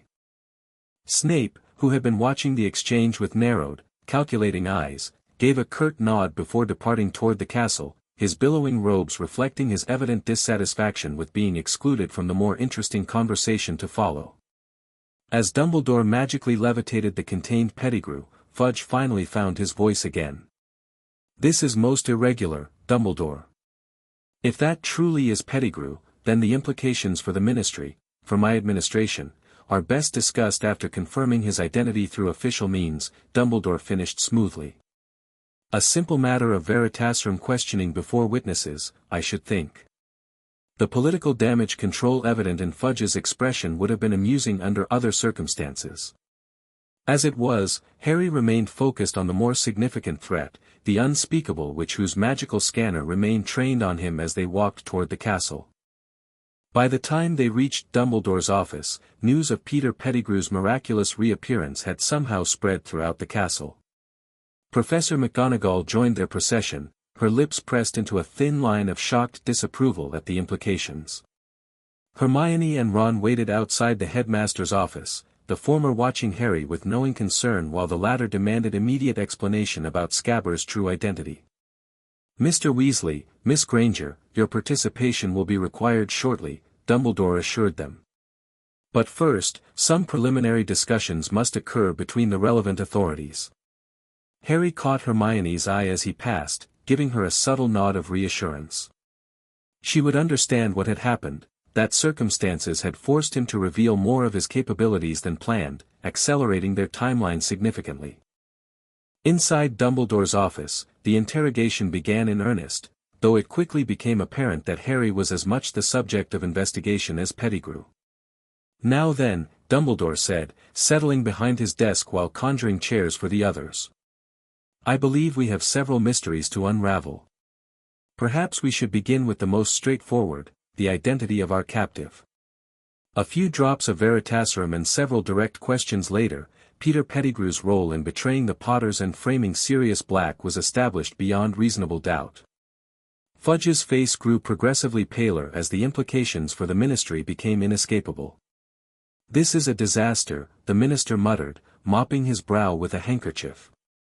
Black innocent, Pettigrew alive, 12 years of incorrect history, the public will demand accountability. Indeed they will, Dumbledore agreed mildly. Which is why your prompt action in rectifying this miscarriage of justice will be so commendable, Cornelius. A public statement acknowledging the error, a full pardon for Sirius Black, and perhaps a ministerial inquiry into the lack of proper procedure. As Dumbledore skillfully guided the minister toward the least politically damaging response to the situation, the unspeakable witch, who had introduced herself only as Croaker, maintained her focus on Harry. Your Patronus, she said during a lull in the Pettigrew questioning. Describe it, please. I'm not sure I could, Harry replied carefully. Everything happened very quickly. A standard Patronus takes the form of an animal, she pressed. Yours did not. Why? I don't know, Harry lied smoothly. I was desperate, facing dozens of Dementors. I focused on the happiest memory I could find and cast with everything I had. The magical signature we detected was not consistent with the standard Patronus charm, Croaker continued, unswayed. It resonated at frequencies specifically monitored by our department, frequencies associated with magical workings not seen in Britain for over a millennium. Dumbledore's gaze sharpened further, his attention now fully on Harry despite the ongoing situation with Pettigrew and Fudge. That is a most specific comparison, Madam Croaker. May I ask what particular historical magic you believe you detected? The unspeakable hesitated, departmental secrecy warring with the need for information. There are certain magical signatures preserved in our oldest monitoring systems, she said finally. Baseline readings from magical events of historical significance. Tonight's display contained harmonic resonances matching preserved readings from Camlin. The reference, to Arthur's final battle and by extension, Merlin's last recorded appearance in Britain, was not lost on Dumbledore. His blue eyes met Harry's green ones with new intensity, searching for confirmation of a theory too fantastic to voice aloud. Most remarkable, the headmaster murmured. And yet, perhaps not entirely unexpected, given certain peculiarities. I've observed. Harry maintained an expression of polite confusion, though internally he recognized that the confrontation he had anticipated for his 5th or 6th year had arrived prematurely. Both Dumbledore and the Department of Mysteries were now actively considering the possibility that Harry Potter was connected to Merlin in some significant way. The question was how to shape their understanding to serve his long-term goals without revealing too much too soon. Professor, Harry said, adopting the slightly bewildered tone of a 13-year-old thrust into matters beyond his understanding, I'm not sure what's happening, but I can tell you what I experienced. When the Dementors surrounded us, I heard my mother screaming, like I always do near them. But this time, I also heard something else. A voice I didn't recognize, speaking words I didn't understand. And then, it was like someone else was casting through me. The strategic ambiguity of this explanation served multiple purposes. It acknowledged the unusual nature of the magic while attributing it to external influence rather than innate knowledge. It suggested Harry himself was confused by what had happened, positioning him as a vessel rather than an agent. Most importantly, it introduced the concept of a second consciousness without explicitly claiming reincarnation. Dumbledore and Croaker exchanged significant glances. Have you experienced this sensation before, Harry? The headmaster asked carefully. This feeling of another presence influencing your magic? Maybe, Harry replied, feigning uncertainty. Sometimes when I'm in danger, I seem to know spells I've never learned. It's like, memories that aren't mine. I thought it might be something my parents left behind, some kind of protection. This explanation aligned with the wizarding world's existing narrative about Lily Potter's sacrificial protection, making it more readily acceptable than the truth. It also provided a foundation for explaining future displays of advanced magic that might become necessary as threats escalated. Croaker made notes on a small pad, her expression professionally neutral but her magical aura radiating intense interest. The department would like to conduct some non-invasive magical assessments, Mr. Potter. Standard procedure when unusual magical phenomena are observed. I'm afraid any such assessments would require the consent of Mr. Potter's guardian, Dumbledore interjected smoothly. And given that his legal guardian appears to be Sirius Black, who has yet to be officially cleared of all charges. The bureaucratic obstacle was neatly placed, buying Harry time to prepare for the inevitable deeper investigation. Croaker looked displeased but didn't argue the point. Very well. But once Mr. Black's status is resolved, the department will formally request assessment sessions. She turned to Harry directly. In the meantime, Mr. Potter, I would strongly advise you to report any further, unusual magical experiences, directly to the headmaster. For your own safety. The implicit threat was clear, the Department of Mysteries considered Harry a phenomenon to be studied and potentially contained rather than an autonomous magical being with rights and agency. Exactly the perspective he had anticipated from an organization dedicated to controlling rather than understanding magical forces beyond their comprehension. Before further discussion could occur, a silver lynx Patronus soared through the window, speaking with Kingsley Shacklebolt's deep voice, "Minister required at Ministry immediately. Black sighted in London. Aurors requesting deployment authorization." Fudge leapt to his feet. "I must go at once. Dumbledore, secure Pettigrew until formal processing tomorrow. Full Wizengamot session will be required, unprecedented situation." He gathered his bowler hat and cloak in flustered movements.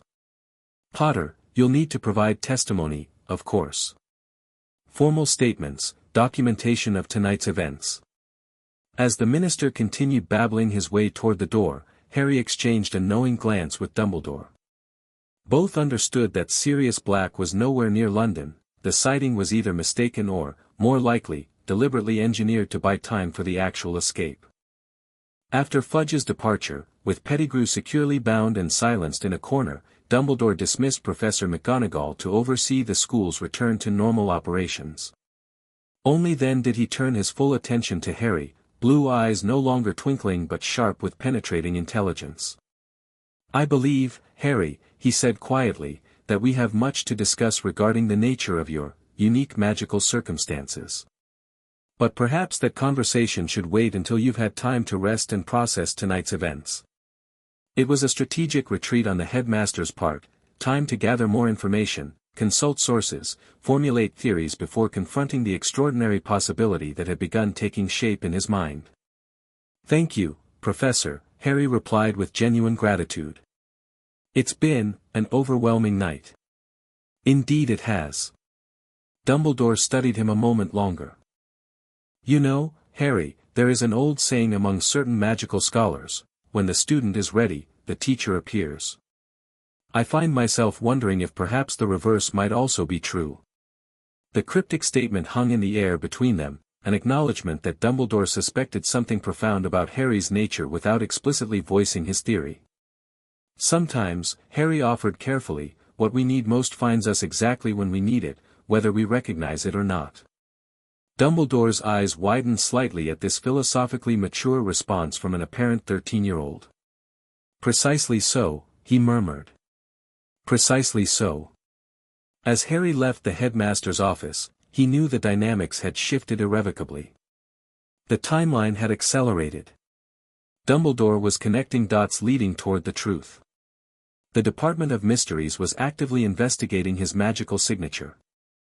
And somewhere beyond the boundaries of normal reality, the Nameless One stirred in response to magic it recognized from an ancient confrontation.